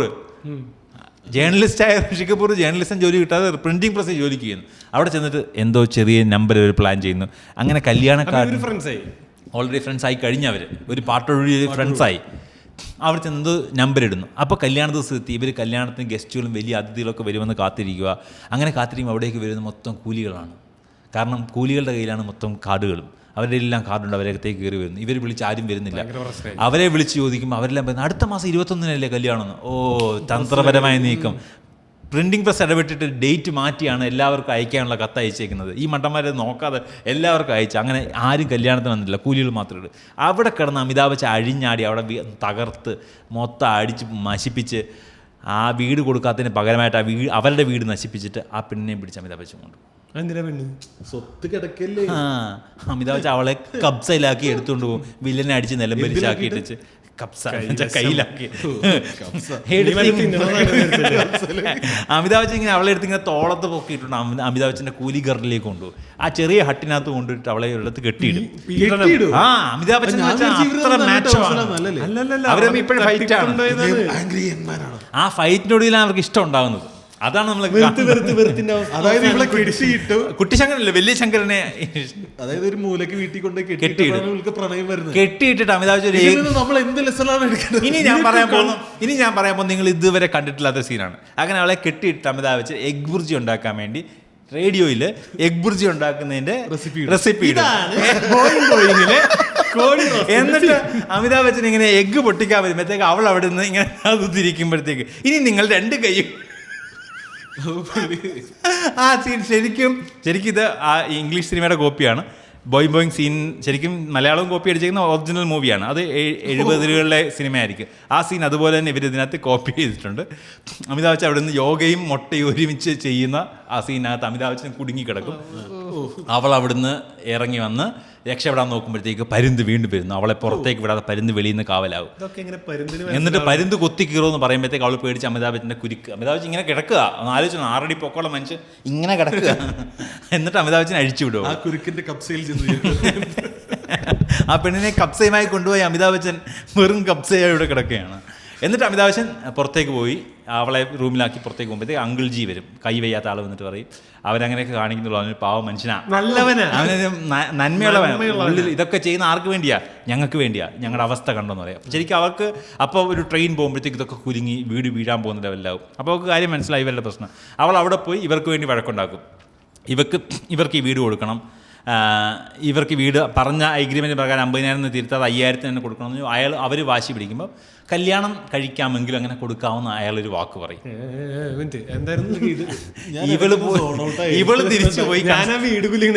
ഇവള് തിരിച്ചു പോയിട്ട് അങ്കിൾ ഇറക്കി വിട്ടല്ലോ, ഇവിടെ കൈ വയ്യാത്ത ആളുകളെ ഇറക്കി വിട്ടല്ലോ. ഇവള് തിരിച്ചു പോയ കൺസ്ട്രക്ഷൻ കമ്പനി മുതലാളി ഇവളുടെ ബന്ധുവിനോട് പോയി മാമനോട് പോയി പറയും ഇവരുടെ വീട് കറക്റ്റായിട്ട് 5,000 കൊടുക്കാമെങ്കിൽ കല്യാണം സമ്മതിക്കാം എന്ന് പറഞ്ഞ് അവൾ വീണ്ടും ചെയ്യും. ആ സമയത്തേക്ക് ഇവൾ ഇടയ്ക്കിടയ്ക്ക് വന്നിട്ട് അമിതാഭ് ബച്ചനെ സഹായിക്കാനും അതിൻ്റെ അവൾക്ക് ഭയങ്കര ദേഷ്യമാണ് അമിതാഭ് ബച്ചനോട്. പക്ഷേ കുസൃതി അമിതാഭ് ബച്ചൻ മരിച്ചു എന്ന് പറഞ്ഞ് ഇടയ്ക്ക് നമ്മുടെ ഋഷി കപൂർ ഒരു കളി കളിക്കും. അമിതാഭ് ബച്ചൻ ഒരു ട്രെയിൻ കയറി കഷ്ണങ്ങളായി മരിച്ചു ഒരു ഒരൊറ്റ പത്രത്തിൽ മാത്രം വാർത്ത പ്രിന്റ് ചെയ്തുകൊണ്ടെന്ന് ഇവളെ കാണിക്കും. അപ്പോൾ അവളുടെ ഉള്ളിലെ ദേഷ്യം മാറി ഇതാകുന്നത് തിരിച്ചറിയവർ. അങ്ങനെ അതിൽ നിന്ന് അവൻ ജീവനോടുണ്ടെന്ന് പറയുമ്പോൾ അതൊരു ചെറിയ പ്രണയമായും പാട്ടായി മാറുകയും ആ പാട്ടിൻ്റെ 2 വരികൾ അതെന്നെ കൊണ്ട് മൂളാം. അത് ഞാൻ എത്ര ശ്രമിച്ചിട്ട് എന്നെ കൊണ്ട് മൂളാൻ പറ്റും. ഇങ്ങനെ മൂളാനാണ് 8 പാട്ടുണ്ട്. 41 മിനിറ്റ് പാട്ടായി സിനിമയ്ക്കകത്ത്. 2 മണിക്കൂർ 49 മിനിറ്റ് പടത്തിൽ 41 മിനിറ്റും പാട്ടാണ് ഇതിനകത്ത്. എന്നിട്ട് അമിതാഭ് ബച്ചന് വേണ്ടി അവൾ വീട്ടിൽ വന്ന് വെള്ളം കോരി കളയുന്നു. അമിതാഭ് ബച്ചൻ്റെ ചെറിയ വീട്ടിൽ വെള്ളം കയറും. അവിടെയൊക്കെ ചെറിയ വീടല്ലേ, ബോംബെയിൽ മഴ പെയ്ത് അപ്പ ഈ വീട്ടിൽ വെള്ളം കയറും.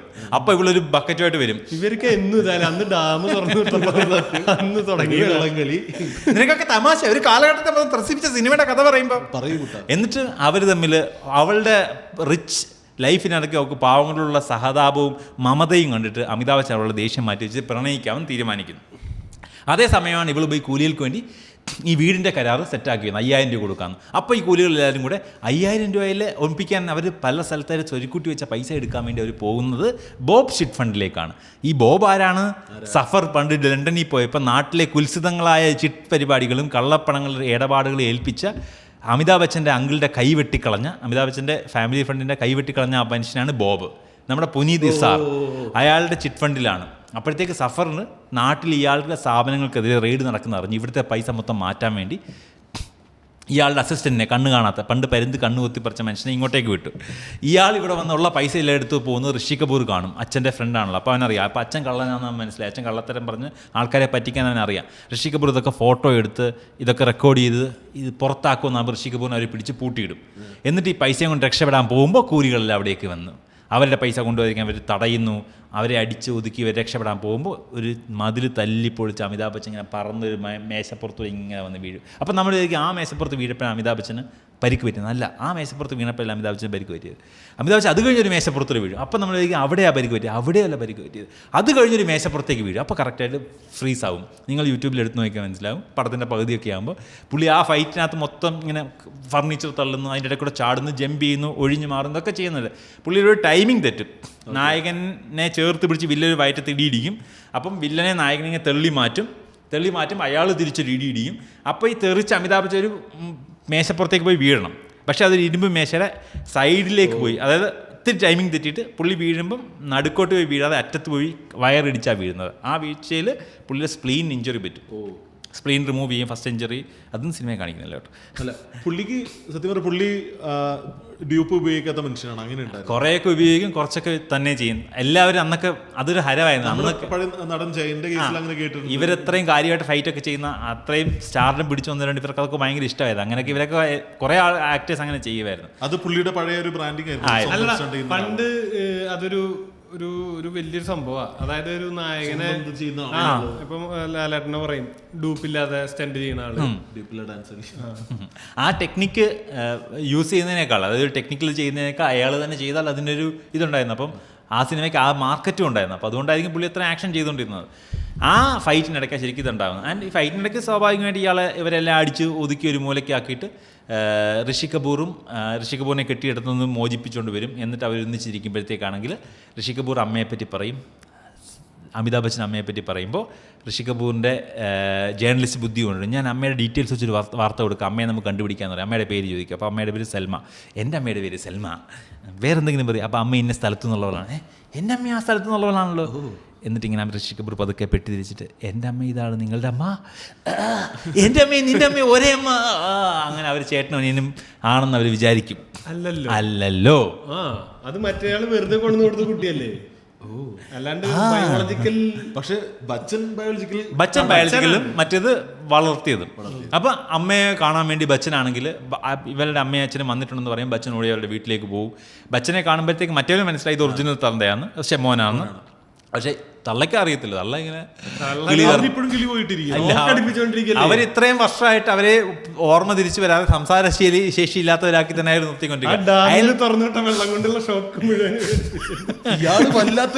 അയാൾക്ക് ഇതൊരു ഹരമാണ്. അവരെ അയാളുടെ വീട്ടിൽ കിട്ടിയാൽ മാത്രം മതിയാക്കും, വേറെ ഒരു ഉപയോഗവും ഇല്ല അവരെ കൊണ്ട്. ഒരു പരിപാടി നടക്കുന്നത് സത്യം ഒന്നും നടക്കുന്നില്ലെന്ന്. അപ്പോൾ ബച്ചൻ ഈ പടത്തിൻ്റെ 1 മണിക്കൂർ 41 മിനിറ്റ് ഈ സമയത്താണ് ബച്ചൻ ആദ്യമായിട്ട് ആ റെഡ് ഷർട്ട് കൂലി ഡ്രസ്സിൽ നിന്ന് പുറത്തേക്ക് അമ്മയെ കാണാൻ പോകുമ്പോൾ വേറെ ഡ്രസ്സ് ഇടുന്നത്. അതാണ് കൂലിയുടെ കമ്മിറ്റ്മെന്റ് എന്ന് പറയുന്നത്. പുള്ളി ആ 1 മണിക്കൂർ 40 മിനിറ്റ് പടത്തിൽ പാട്ടിലല്ലാതെ പുള്ളി എപ്പോഴും ഈ റെഡ് ഡ്രസ്സ്, കൂലികളുടെ ഒരു യൂണിഫോം ഡ്രസ്സ് മാറ്റിയിട്ട് അമ്മയെ അറിയിക്കാതിരിക്കണം. പുള്ളി നല്ല ഡ്രസ്സൊക്കെ ഇട്ടിട്ട് അമ്മയുടെ അടുത്തേക്ക് ഓടിച്ചിട്ട്. പക്ഷെ അമ്മയ്ക്ക് അറിയത്തില്ലല്ലോ. അപ്പോഴത്തേക്ക് പുള്ളി പോലീസുകാരെ വിളിക്കുന്നു, ബച്ചനെ അടിച്ച് പുറത്താക്കാൻ നോക്കുന്നു. പക്ഷെ അത് ഫേക്ക് പോലീസുകാരാണ്. അതുകൊണ്ട് ബച്ചനെ അറസ്റ്റ് ചെയ്യാൻ പറ്റത്തില്ല. അങ്ങനെ ഇവരെ പുറത്താക്കി, ബച്ചനെ അടിച്ച് പുറത്താക്കും അവർ. അമ്മയും തിരിച്ചറിഞ്ഞ ബച്ചൻ ആകെ വിഷമിച്ച് പുറത്തേക്ക് വരും. ഈ സമയത്താണ് നമ്മുടെ ഋഷി കപൂർ വന്നിട്ട് അപ്പൻ്റെ അടുത്ത് വഴക്കുണ്ടാക്കും. നിങ്ങൾ അവരുടെ കൊച്ചിനെ പിരിച്ചു, ഇപ്പം നാട്ടുകാരെ പറ്റിക്കുന്നു, നിങ്ങൾ എന്താ ഇങ്ങനെയെന്ന് വെച്ചാൽ അവരെ ഇമോഷണൽ ട്രാപ്പ് ചെയ്യുമ്പോൾ അച്ഛൻ മനം മാറുന്നു. സഫർ നമ്മൾ വിശ്വസിക്കുമോ? പക്ഷെ മണ്ടൻ സണ്ണി ഋഷി കപൂർ അത് വിശ്വസിക്കും. ഋഷി കപൂർ അച്ഛൻ മാറിയെന്നായിരിക്കും. അച്ഛന് ചെക്ക് എഴുതി കൊടുത്തിട്ട് പറയും, മോനെ അവർക്കുള്ള പൈസ കൊടുത്തോളാൻ പറയും. എന്നിട്ട് അച്ഛൻ പറയും അങ്ങനെ ഋഷി കപൂറിന് ആ കാരണം ഇയാൾ തെളിവ് മൊത്തം ഇയാളുടെ ഇരിക്കില്ല, അച്ഛനെതിരെ തെളിവ് മൊത്തം, അച്ഛനെ ഒപ്പിച്ച കള്ള ബിസിനസ്സുകളുടെയും കള്ളപ്പണത്തിൻ്റെ ഒക്കെ തെളിവ് അവൻ്റെ. അപ്പോൾ അവൻ പോകുന്ന വഴിക്ക് ഇയാളുടെ കൂട്ടുകാരനെ വിട്ട് തന്നെ കൊല്ലാൻ നോക്കും, ഈ ഗുണ്ടയുടെ. അയാൾ ആക്സിഡൻറ്റിൽ ബോംബ് ഫിറ്റ് ചെയ്ത് കൊല്ലാൻ നോക്കും. പക്ഷെ ബോംബ് പൊട്ടിത്തെറിക്കുന്ന സമയത്ത് ഋഷി കപൂർ ചാടി രക്ഷപ്പെടും. പക്ഷെ പരിക്ക് പറ്റി ആശുപത്രിയിലാവും. അദ്ദേഹത്തിന് എങ്ങനെ മനസ്സിലായി ബോംബുണ്ടെന്ന്? ഇല്ല, പൊട്ടിത്തെറിക്കുമ്പോഴാണ് മനസ്സിലാകുന്നത് ബോംബുണ്ടെന്ന്. അപ്പം അയാൾ ചാടും. വല്ലാത്തൊരു സാധനമാണല്ലോ. അന്നത്തെ ബോംബിനൊരു അവസാനത്തെ 5 സെക്കൻഡ്. പക്ഷെ പൊട്ടിത്തെറിച്ച് പുറത്തേക്ക് അയാൾക്ക് പരിക്ക് പറ്റും. ആ പരിക്ക് വരെ അയാൾ ഹോസ്പിറ്റലിൽ കിടക്കുമ്പോഴത്തേക്ക് അവന് തൽക്കാലം ഇവനെ കൊണ്ടുള്ള പ്രശ്നം തീർന്നു. ഇനി നമുക്കൊരു പ്രശ്നം തീർക്കാറുണ്ട്. അപ്പം നമ്മൾ വിചാരിക്കും അമിതാഭ് ബച്ചനാണ്. ആ പ്രശ്നം അമിതാഭ് ബച്ചൻ അല്ലായിരുന്നു. ഇന്ന് ജൂലൈ 10 ജൂലൈ 10 അവൻ പുറത്തു വരുന്നത്. അതെ, അസ്ലം ഖാൻ തിരിച്ചു വരുന്നു. അമിതാഭ് ബച്ചൻ്റെ ഫാദർ മരിച്ചിട്ടില്ലായിരുന്നു, അയാൾ ജയിലിലാണ്, അയാൾ പുറത്തു വരുന്നു അയാളെ കൊല്ലാൻ വേണ്ടി. അയാൾ എന്തിനാ ജയിലിലിട്ടെ? പടത്തിന്റെ സമയാസമയങ്ങളിൽ സബ് പ്ലോട്ടുകൾ റിവീൽ ചെയ്യപ്പെടുന്നതായിരിക്കും. എനിക്കും അറിയത്തില്ല അയാൾ ആ സമയത്ത് ജയിലിൽ പോയെന്ന്. അങ്ങനെ അയാൾ ജയിലിൽ നിന്ന് ഇറങ്ങുമ്പോൾ തന്നെ അയാളെ വെടിവെച്ച് കൊല്ലാൻ വേണ്ടി ഇയാൾ ആ കണ്ണ് പണ്ട് പരുന്ത് കണ്ണ് കൊത്തിയ മനുഷ്യനെ കൊണ്ട് സത്യം വെടിവെക്കാൻ ഇയാൾക്കൊരു പ്രശ്നമുണ്ട്. ഇയാൾ ഈ കണ്ണിനാ വെടിവെക്കണേ, ആ കണ്ണ പോയിക്കണേ ആളെ കാണും. എടാ ഇയാൾ ഈ കണ്ണ് പോയതുകൊണ്ട് മറ്റേ സാധനം വെച്ചേക്കോ, കറുത്ത സാധനം. അതുകൊണ്ട് ഇയാൾക്ക് കണ്ണടക്കണ്ട, വെടിവെക്ക. ഇയാളെ കറക്റ്റ് ഇയാൾക്ക് നോക്കി വെടിവെക്കുക. അതുകൊണ്ട് ഇയാളെ എല്ലായിടത്തും കൊണ്ടുവന്നു. ഇയാളെ ജയിലിന്റെ ഓപ്പോസിറ്റ് വലിയ ബിൽഡിങ്ങിന്റെ മുകളിൽ ഇയാൾ ഇറങ്ങുമ്പോൾ അസ്ലാം ഖാൻ ഇറങ്ങുമ്പോൾ തന്നെ വെടിവെക്കാൻ വേണ്ടി സെറ്റ് ചെയ്ത് നിർത്തും. അങ്ങനെ അസ്ലം ഖാൻ ഇറങ്ങുമ്പോൾ ഇയാളിങ്ങനെ വെടിവെക്കാൻ നിൽക്കുമ്പോൾ നമ്മൾ പരുന്ത് പറഞ്ഞു മറ്റേ കണ്ണിലും കൊത്തും. അവൻ മോളിൽ താഴെ അപ്പോഴത്തേക്ക് സഫർ എന്ത് വില കൊടുത്ത് അയാളെ കൊല്ലം വെച്ച് ഇങ്ങനെ വരുമ്പോഴത്തേക്ക് ഇയാൾ ജയിലിൽ നിന്ന് ഇറങ്ങി വരും. ഒരു വാൻ വരും, പെട്ടെന്ന് അയാളെ എടുത്തോണ്ട് പോകും.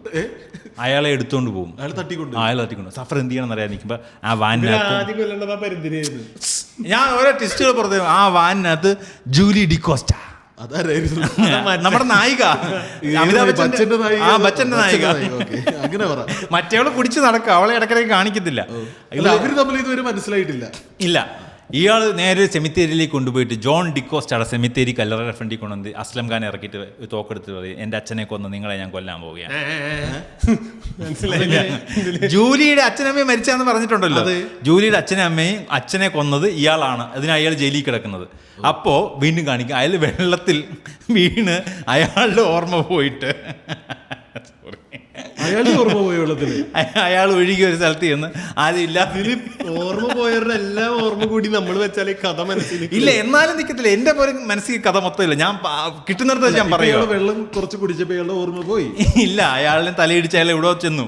അയാൾക്കറിയാം അയാൾക്ക് ഫാമിലിയൊക്കെ ഉണ്ടെന്ന്. ഇവിടെ ഒന്നും അയാൾക്ക് അറിയത്തില്ല. അവരെല്ലാം നഷ്ടപ്പെട്ട് മരിച്ചു പോയെന്നാണ് വിശ്വസിച്ചിരിക്കുന്നത്. അപ്പോൾ അയാളൊരു പൈസക്കാരനായ ഒരു പ്രായമുള്ള മനുഷ്യൻ ജോൺ ഡിക്കോസ്റ്റ് അയാളുടെ അസിസ്റ്റൻ്റായിട്ട് വിളിക്കും, അയാളുടെ കൂടെ നിർത്തും. അങ്ങനെ ഇരിക്കുമ്പോൾ ആ ജോൺ ഡിക്കോസ്റ്റ ഒരു പുതിയ ബിസിനസ്സിന് വേണ്ടി സഫർ എന്ന് പറഞ്ഞ ഒരാളെ പരിചയപ്പെടും.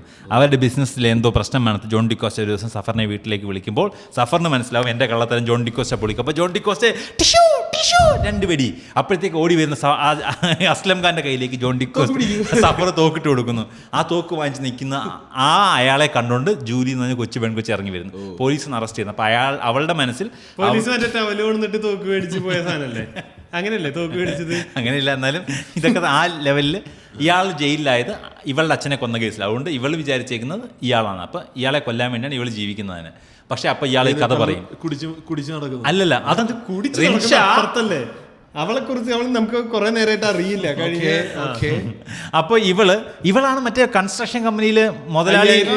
അവൻ കെട്ടാൻ വേണ്ടി ഇരിക്കുന്നത്. ഇവ പിടികൊടുക്കാത്തത്. അമിതാഭ് ബച്ചന് വെള്ളം കോരി കൊടുക്കുന്നവള്, അമിതാഭ് ബച്ചന്റെ വെള്ളം കളയുന്നവള്.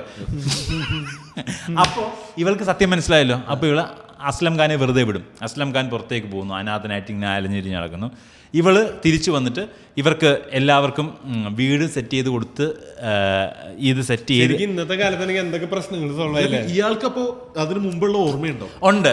അയാൾക്ക് അവരെല്ലാം മരിച്ചു പോയെന്നാണ് വിചാരിക്കുക. ഭാര്യയും കുഞ്ഞും എല്ലാം മരിച്ചു എന്നാണ് വിചാരിച്ചിരിക്കുന്നത്. ഇവള് തിരിച്ചു വന്നിട്ട് ഇവർക്ക് വീട് കൊടുക്കാന്നുള്ള പ്ലാൻ അവർ വർക്കൗട്ട് ചെയ്യുന്നത് ഇവർ കാണും. ഇവള് കാണും. അപ്പൊ ഇവളെ കല്യാണം കഴിക്കണല്ലോ. ഇന്നത്തെ കാലത്ത് പ്രശ്നമൊന്നും ഉണ്ടാവില്ല അല്ലേ? ഈ പെണ്ണ് ഇപ്പൊ ഇയാളെ കണ്ടിട്ട് തിരിച്ചു വിടുന്ന സമയത്ത് തന്നെ സ്റ്റാറ്റസ് ഇടും, വിത്ത് മൈ ഡാഡി അത് അമിതാഭ് ബച്ചൻ കാണും. കുറെ പ്രശ്നങ്ങൾ ഇല്ല അമിതാഭ് ബച്ചൻ. ഇനി നിങ്ങൾ ചോദിക്കില്ല അമിതാഭ് ബച്ചന് ഓർമ്മയില്ല അച്ഛൻ്റെ മുഖം, നീ കൂടുതൽ ചോദിക്കരുത്. കാരണം അമിതാഭ് ബച്ചൻ അന്നല്ലേ കണ്ടത്, ഇത് 20 വർഷം കഴിഞ്ഞില്ലേ. ഇവര് തമ്മിൽ കണ്ടാലും അമിതാഭ് ബച്ചൻ ഓർമ്മ വരത്തില്ല. അടുത്ത സീനിൽ നിങ്ങൾ ഇവര് തമ്മിൽ കാണുമ്പോൾ എന്താ മനസ്സിലാകാത്ത ചോദിക്കരുത്. ഇവർ തമ്മിൽ കണ്ടാലും മനസ്സിലാകത്തില്ല, ഞാൻ ഇപ്പോഴേ പറഞ്ഞേക്കാം. അതാ അങ്ങനെ അയാൾ ഇപ്പോൾ താടിയൊക്കെ വളർത്തി വലിയ മനുഷ്യനായി, പെട്ടെന്ന് തിരിച്ചറിയത്തില്ല. അപ്പോൾ നമ്മുടെ കഥയിൽ ഇവർക്കാണെങ്കിൽ സഫർ നാട്ടി വന്നതിൻ്റെ ഉദ്ദേശങ്ങളൊന്ന് സഫറിന് ഇലക്ഷന് നിൽക്കണം. അപ്പോൾ സഫർ ഈ കൺസ്ട്രക്ഷൻ കമ്പനിക്കാരോട് ചേർന്നിട്ട് അവരുടെ ചെലവിൽ ഇതൊക്കെ നടത്തി സഫർ ഇലക്ഷൻ നിൽക്കാൻ പോവുക. അപ്പോൾ സഫർ പറയും നിങ്ങൾ വില്ലൻ, മെയിൻ വില്ലൻ അമിതാഭ് ബച്ചന്റെ കുടുംബം തകർത്തവൻ. അപ്പോൾ ഹെലികോപ്റ്റർ നമ്മളാണ് സഫർ ചെയ്യുന്നത്. അയാള് ഹെലികോപ്റ്ററിലാണ് വരുന്നത്. അല്ല, ഇപ്പൊ അയാളുടെ ചിഹ്നം ഹെലികോപ്റ്ററാണ്. ഇപ്പൊ അയാൾ കാറിലാണ്. തീപ്പന്തമാണ് അയാളുടെ ചിഹ്നം, തീപ്പന്ത രാജ്ബോസ്. അപ്പോൾ ഇയാളാണെങ്കിൽ അവരോട് പറയും ആ കൂലികളുടെ വീടൊക്കെ സെറ്റ് ചെയ്ത് പെട്ടെന്ന് കൊടുക്കുക, വോട്ടൊക്കെ നമുക്ക് കിട്ടും, നമുക്കിത് കിട്ടിക്കഴിഞ്ഞാൽ ടെൻഡർ മൊത്തം നിങ്ങൾക്ക്, പിന്നെ പൈസയോട് പൈസയാ എന്ന് പറഞ്ഞ് അയാളെ ഇളക്കി വിടും. അപ്പോൾ ഇവൻ വിചാരിക്കും കൂലികൾക്ക് കൊടുത്താൽ കൊച്ചിനെയും കിട്ടും, അപ്പോൾ കാശ് ഇവർക്ക് നോക്കുമ്പോൾ ഈ കളി എന്തായാലും ലാഭമോ. അങ്ങനെ അവർ കൂലികൾക്കെല്ലാം വിളിച്ച് പേപ്പർ കൊടുക്കുമ്പോൾ ഈ പെണ്ണ് കാല് മാറും. ചതിയല്ലേ, മോശമല്ലേ അത്. ഈ എന്തിന് അവള് അമിതാഭ് ബച്ചനെ കെട്ടായിരിക്കല്ലേ, ഇവനെ കെട്ടത്തില്ല, വീട് കൊടുത്താൽ കെട്ടിക്കാന്ന് പറഞ്ഞല്ലേ ഇവള് വീട് കൊടുക്കാൻ സമ്മതിച്ചത്. അപ്പോൾ അവൾ പറയും എന്ന് പറഞ്ഞൊരു പുച്ച ഇടും, അതിലവൻ്റെ മനസ്സിലാകരും. അപ്പം സഫർ വന്ന് പറയും ഈ പെണ്ണുങ്ങൾ ഇങ്ങനെ കാണിക്കും, നമ്മൾ സ്വന്തമാക്കണം, നമ്മൾ സ്വന്തമാക്കണം. ഇവൾ എന്തുകൊണ്ടാണ് വേണ്ടെന്ന് പറയുന്നത്? ഇക്ബാൽ, അമിതാഭ് ബച്ചൻ. പ്ലീസ് ദയവ് ചെയ്ത് നിങ്ങൾ ആദ്യം പരുന്തിനെ കൊല്ല, അല്ലാണ്ട്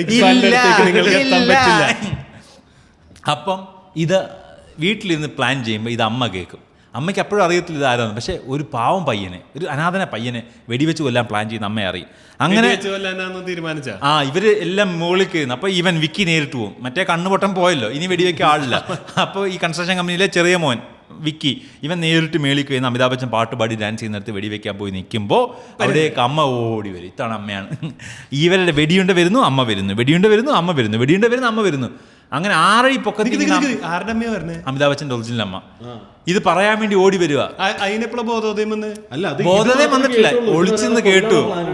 അങ്ങനെ അമിതാഭ് ബച്ചന്റെ മുമ്പിലേക്ക് ഇവര് ചാടി വീണ വെടിയുണ്ട അമിതാഭ് ബച്ചന്റെ മടി കിടന്ന് മരിക്കാൻ പോകും. നമ്മൾ വിചാരിക്കും ഇല്ല, അവിടെ അമ്മയും മരിക്കത്തില്ല. അമ്മ അങ്ങനെ മരിക്കത്തില്ല, ഒരു ഡാം അതിജീവിച്ച് വന്നവരാ അവര് നേരെ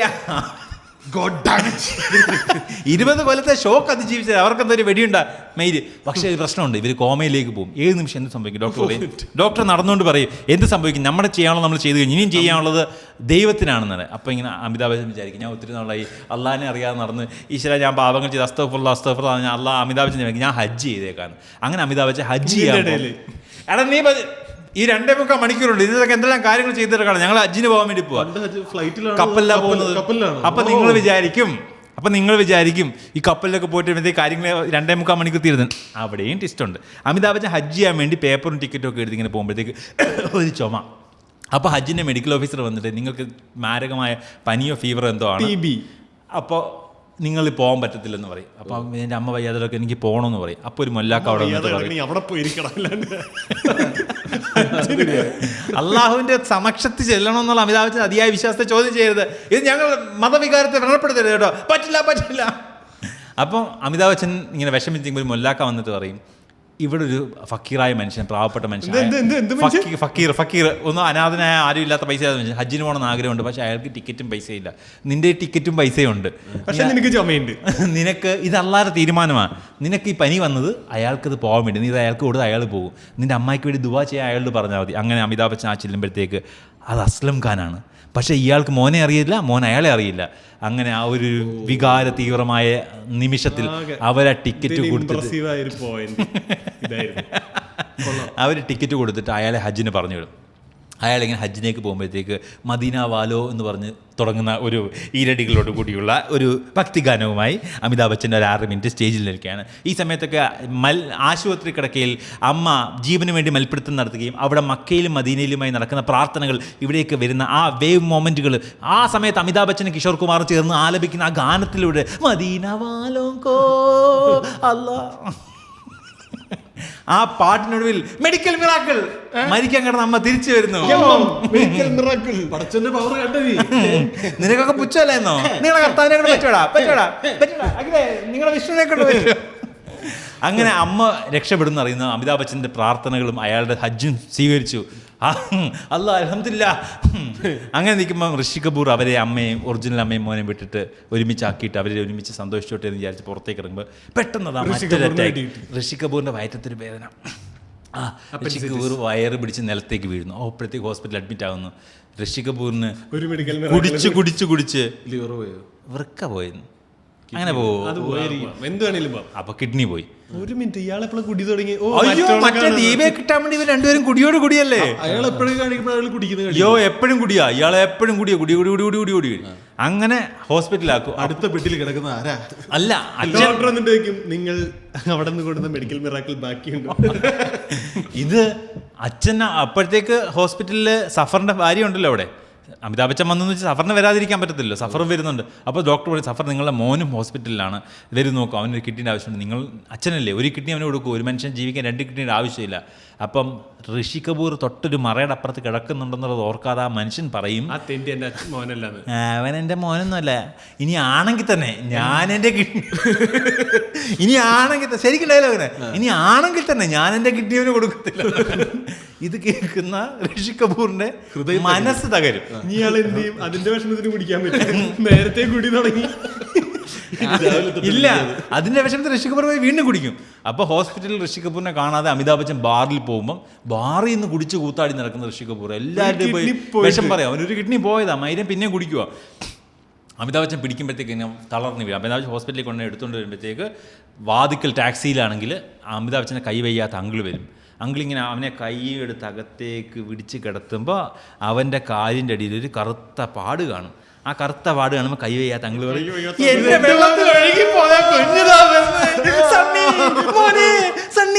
അത് ആ കുടുംബങ്ങൾ വീണ്ടും ഒന്നിക്കുകയാണ്. അവിടെ വെച്ച് അയാളുടെ കിഡ്നി കൊടുക്കുക. അങ്ങനെ ഋഷി കപൂറിന് ഒരു ബയോളജിക്കൽ കിഡ്നി കിട്ടി. ഋഷി കപൂർ ജയിച്ചു. നായകന്മാർ 2 പേര് സെറ്റായി. ഇപ്പോഴും നമുക്ക് പ്രശ്നങ്ങൾ ബാക്കി നിൽക്കുകയാണ്. അങ്ങനെ ഒരു കിഡ്നി സത്യം പറഞ്ഞ ഇത്രയൊക്കെ തീർക്കാം. ഇത് രാമായണമാണോ മഹാഭാരതമാണോ പറഞ്ഞത്? ഈ തീർന്നില്ല, ഇനി എന്തെല്ലാം കിടക്കുന്നു. അപ്പോ ഈ കിഡ്നി കിട്ടിയോട്ട് ഋഷി കപൂറിന് ബുദ്ധി കൂടി. അപ്പോൾ ഋഷി കപൂർ പറയുന്നു, സഫറിനെ നമ്മൾ തോപ്പിക്കേണ്ടത് സഫറിന്റെ തട്ടകത്തിലാണ്, സഫർ ഇലക്ഷന് വേണ്ടിയാണ് വന്നത്. അങ്ങനെ സഫറിന് എതിരെ പാവപ്പെട്ടവനായ പാവങ്ങളുടെ നേതാവായ ആംഗ്രി യങ്മാനായ അമിതാഭ് ബച്ചനെ നിർത്തുന്നവരങ്ങനെ ഇലക്ഷന് 2 ഫിഗേഴ്സായിട്ട് മത്സരിക്കാൻ നിൽക്കുന്ന സമയത്ത് ഒരു ഇലക്ഷൻ മീറ്റിംഗ് പ്ലാൻ ചെയ്തിട്ട് 2 പേര് അപ്പുറത്തും ഇപ്പുറത്തും നിന്നുകൊണ്ട് അങ്ങോട്ടും ഇങ്ങോട്ടും ഡിബേറ്റ് നടത്തുന്നിടത്തേക്ക് അമിതാഭ് ബച്ചൻ വരുന്നു, മറ്റേടത്തേക്ക് സഫർ വരുന്നു. ആ സഫർ ഇങ്ങനെ വരുമ്പോഴാണ് നമ്മൾ കാണുന്നത് ജൂലി സഫർ ആരാൻ തപ്പി ജൂലിക്ക് മനസ്സിലായി സഫർ ഇവിടുത്തെ ഇലക്ഷൻ നിൽക്കാൻ വരുന്നത്. അവളുടെ അച്ഛനെ കൊന്ന് അസ്ലം ഖാനെ നിരപരാധിയെ പ്രതിയാക്കിയ ഇവള് മനസ്സിലായി. അപ്പോൾ അവള് ഇവനെ കൊല്ലാൻ വേണ്ടി ഒരു ബൈക്ക് എടുത്തുകൊണ്ട് ഈ കാറിൻ്റെ പുറകെ, സഫർ ഇപ്പോൾ ഹെലികോപ്റ്ററിലുള്ള കാറിലാണ് പോകുന്നത്, സഫറിൻ്റെ പുറകെ സഫർ ഇലക്ഷൻ പ്രചരണത്തിലേക്ക് വരുന്നതിന് പുറകെ ഇവള് ബൈക്കിൽ വന്നിട്ട് വെടിവെക്കും. സഫറിന് വെടികൊള്ളത്തില്ല, സഫർ വണ്ടി ഒതുക്കും. അപ്പോൾ ഇവളുടെ ബൈക്ക് മറിഞ്ഞു വീഴും. അപ്പോൾ പോലീസ് വരും, ഇവളെ അറസ്റ്റ് ചെയ്യും. സഫറിനെ കൊല്ലാൻ പറ്റിയില്ല. സഫർ അപ്പോൾ അവിടുന്ന് തിരിച്ചു വരും. ഈ സമയത്ത് തന്നെ ഇത് ഇലക്ഷൻ പ്രചരണത്തിനിടയ്ക്ക് വെച്ച് സഫറിൻ്റെ ഫോട്ടോ കണ്ടിട്ട് അസ്ലം ഖാൻ സഫറിനെ കൺഫ്രണ്ട് ചെയ്യാൻ വരുമ്പോൾ അസ്ലം ഖാൻ പറയും, നിന്റെ ഭാര്യയും മോനും ജീവിച്ചിരിപ്പുണ്ടെന്ന് പറഞ്ഞ് അസ്ലം ഖാൻ സഫർ കയ്യിലാക്കും. ഒരു സെക്കൻഡ്, സഫർ അസ്ലം ഖാനോട് പറയും നിന്റെ ഭാര്യയും മകനും ജീവിച്ചിരിപ്പുണ്ടെന്ന് പറയും. സഫർ ആരോട് പറയും? അസ്ലം ഖാൻ, അമിതാഭ് ബച്ചന്റെ ശരിക്കുള്ള അച്ഛൻ. അമിതാഭ് ബച്ചൻ ശരിക്കുള്ള അച്ഛൻ. അസ്ലം ഖാൻ അറിയില്ലേ, തിരിച്ചു വന്നു. അപ്പൊ ഇലക്ഷൻ നടക്കുന്ന സഫർ അവിടെ നിൽക്കുന്നു. അസ്ലം ഖാൻ വിടുവോ? ഹജ്ജ് ചെയ്തില്ലേ? ഹജ്ജ് തിരിച്ചു വന്നപ്പോൾ അസ്ലം ഖാൻ ഇവിടെ സഫറിന്റെ ഇലക്ഷൻ പ്രചരണം കണ്ട് തരിച്ച് മരവിച്ച് നിൽക്കുക. അപ്പോൾ അസ്ലം ഖാനെ ഇയാൾ കൂടെ പിടിച്ച് നിർത്തിയേക്കുക. എന്നിട്ട് ഈ ഇലക്ഷൻ മീറ്റിങ്ങിന് വരുമ്പോൾ അമിതാഭ് ബച്ചൻ ഇങ്ങനെ കത്തി കയറിക്കൊണ്ടിരിക്കുക. അപ്പുറത്ത് കൺസ്ട്രക്ഷൻ കമ്പനിക്കാരും ഇവൻ്റെ സ്ഥിരം വില്ലന്മാരും എല്ലാം കൂടെ ഇവനെതിരെ തിരിച്ചു പറഞ്ഞുകൊണ്ടിരിക്കുക. അങ്ങനെ അമിതാഭ് ബച്ചൻ ആൾക്കാരെ കോൾമൈര് കൊള്ളിപ്പിച്ചുകൊണ്ടിരിക്കുമ്പോഴത്തേക്ക് ഒരു മിനിറ്റ്, സഫർ എല്ലാവർക്കും വീട് കിട്ടിയില്ലേ? അതൊക്കെ കിട്ടി. സഫർ കയ്യും വെച്ച് കെട്ടി മുറിവുമായിട്ട് വന്നിട്ട് പറയും, നിന്റെ ഗേൾ ഫ്രണ്ട് എന്നെ കൊല്ലാൻ ശ്രമിച്ചു. ഇലക്ഷൻ എന്ന് വെച്ചാൽ മത്സരിച്ച് ജയിക്കണം.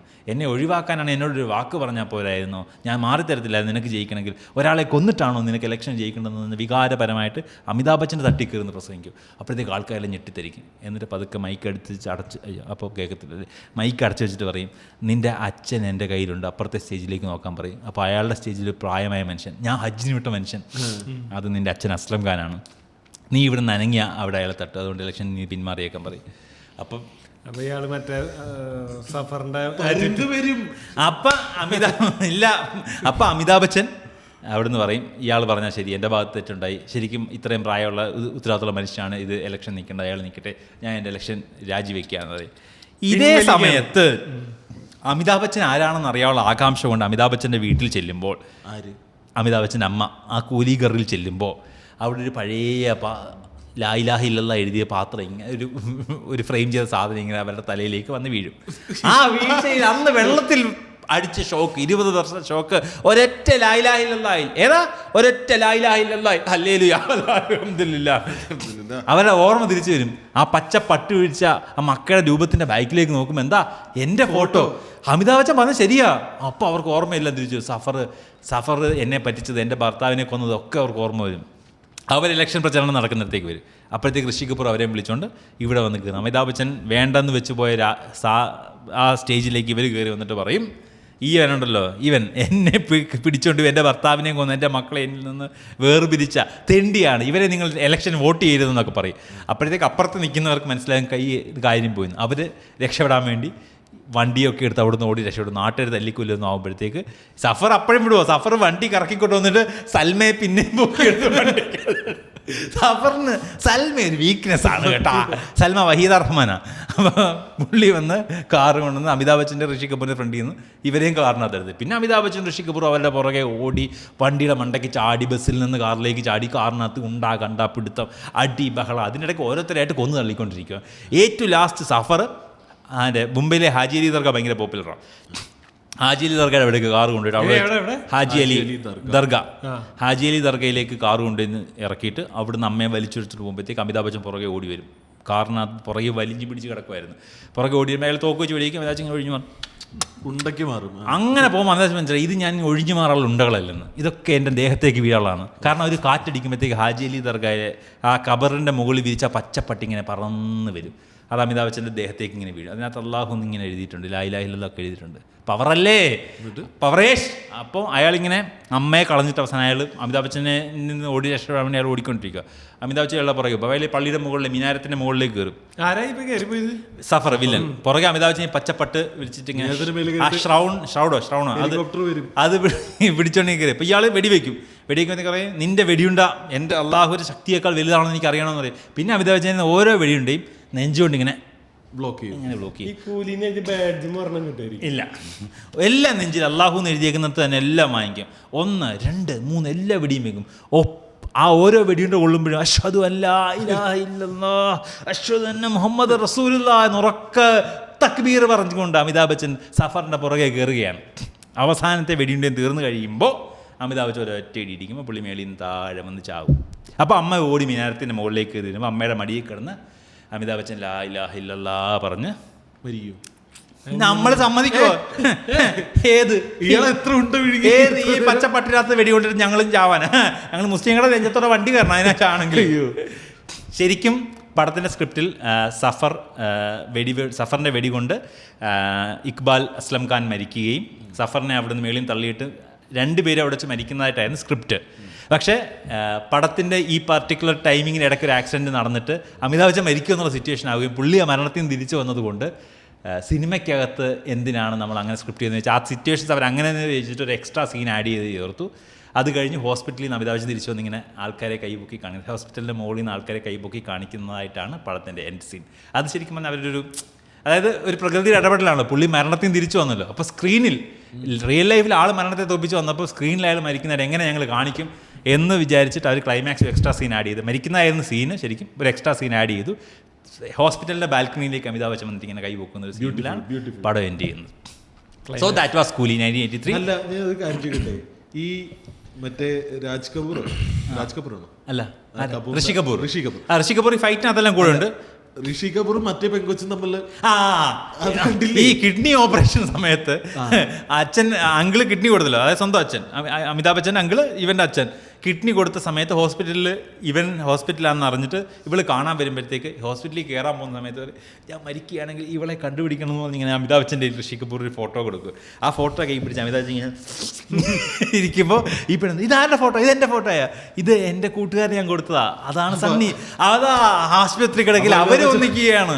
അത് കഴിഞ്ഞിട്ട് പാട്ടിൽ ഇവർ ഒന്നിച്ചുണ്ടായിരുന്നു, ഞാൻ അത് വിട്ടുപോയത്. ഈ പാട്ടൊക്കെ ഞാൻ എങ്ങനെ പാടുമെന്ന് അറിയാത്ത ഞാൻ പിന്നെ പാട്ടുകൾ പറഞ്ഞു. മൊത്തം 8 പാട്ടുണ്ട്, അത്യാവശ്യം എല്ലാം നല്ല പാട്ടുകൾ, അന്നത്തെ ലെവലിലെ ഹിറ്റ് പാട്ടുകളായിരുന്നിരിക്കണം എല്ലാവരും. 2 മണിക്കൂർ 50 മിനിറ്റ്, എ സാഗ ഓഫ് കൂലി and A rich kid and A obsessed villain. Villain ഭയങ്കര അയാൾക്ക് ഞാൻ വിചാരിച്ചു പുള്ളി മറ്റേ അവസാനം ആ ഇലക്ഷൻ പ്രചാരണ സമയത്ത് എസ്കേപ്പ് ആകാൻ വേണ്ടി ഷട്ടർ വല്ലതും തുറക്കുന്നൊക്കെ. ഇയാൾ അപ്പോഴും വന്ന് സൽമയെ അടിച്ചോണ്ട് പോകാൻ അപ്പോഴും നോക്കിയത്. അതാണ് പുള്ളിയുടെ ഡെഡിക്കേഷൻ. True love.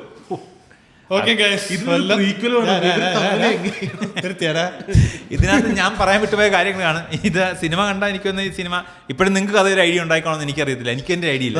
ഇടക്കിടക്ക് സോൺ ഔട്ട് ചെയ്ത് ഇടയ്ക്ക് കണക്ഷനൊക്കെ വിട്ടു. ഒന്നാമതെ നമ്മൾ ആർട്ടിസ്റ്റുകളെ പറയുമ്പോൾ നമുക്ക് മനസ്സിൽ പരിചയമില്ലാത്ത ആൾക്കാരായതുകൊണ്ട് കുറേ ആൾക്കാരെ നമുക്ക് മനസ്സിൽ വിഷ്വലൈസ് ചെയ്യാനും പറ്റത്തില്ല. ബച്ചനെ മാത്രമേ നിങ്ങൾ വിഷ്വലൈസ് ചെയ്യുന്നുള്ളൂ. എപ്പിസോഡ് ലെങ്ത് കുറേ നിർത്തിക്കോ. ആ ഓക്കെ അല്ലേ? നല്ല രീതിയായി. അപ്പൊ നിങ്ങളിത് കാണുക, യൂട്യൂബിലോട്ട് കൂലി കാണണോ? ആ കണ്ടോ. ബച്ചനെ കാണാനും ആ എപ്പിക് സീൻ കാണാനും താല്പര്യമുള്ളവർക്ക് അത് കാണാം. ഒരു പാട്ടോട് കൂടി നമുക്ക് നിർത്താം. ആ പാട്ട് കൂടെ പാടി നിർത്തിക്കും. അയ്യോ, ഏത് പാട്ട്? ഏതെങ്കിലും പാട്ട്. മദീന വാലോ മദീന വാലോ, അതിനൊരു വൈബ് ഉണ്ടായിരുന്നു. ഓക്കെ, നമ്മൾ അടുത്തൊരു ഫ്രഷ് FD ഫസ്റ്റ് സിനിമയുമായി വീണ്ടും വരുന്നതായിരിക്കും. ഇതുവരെ കേട്ടിട്ടില്ലെങ്കിൽ താങ്ക് യു.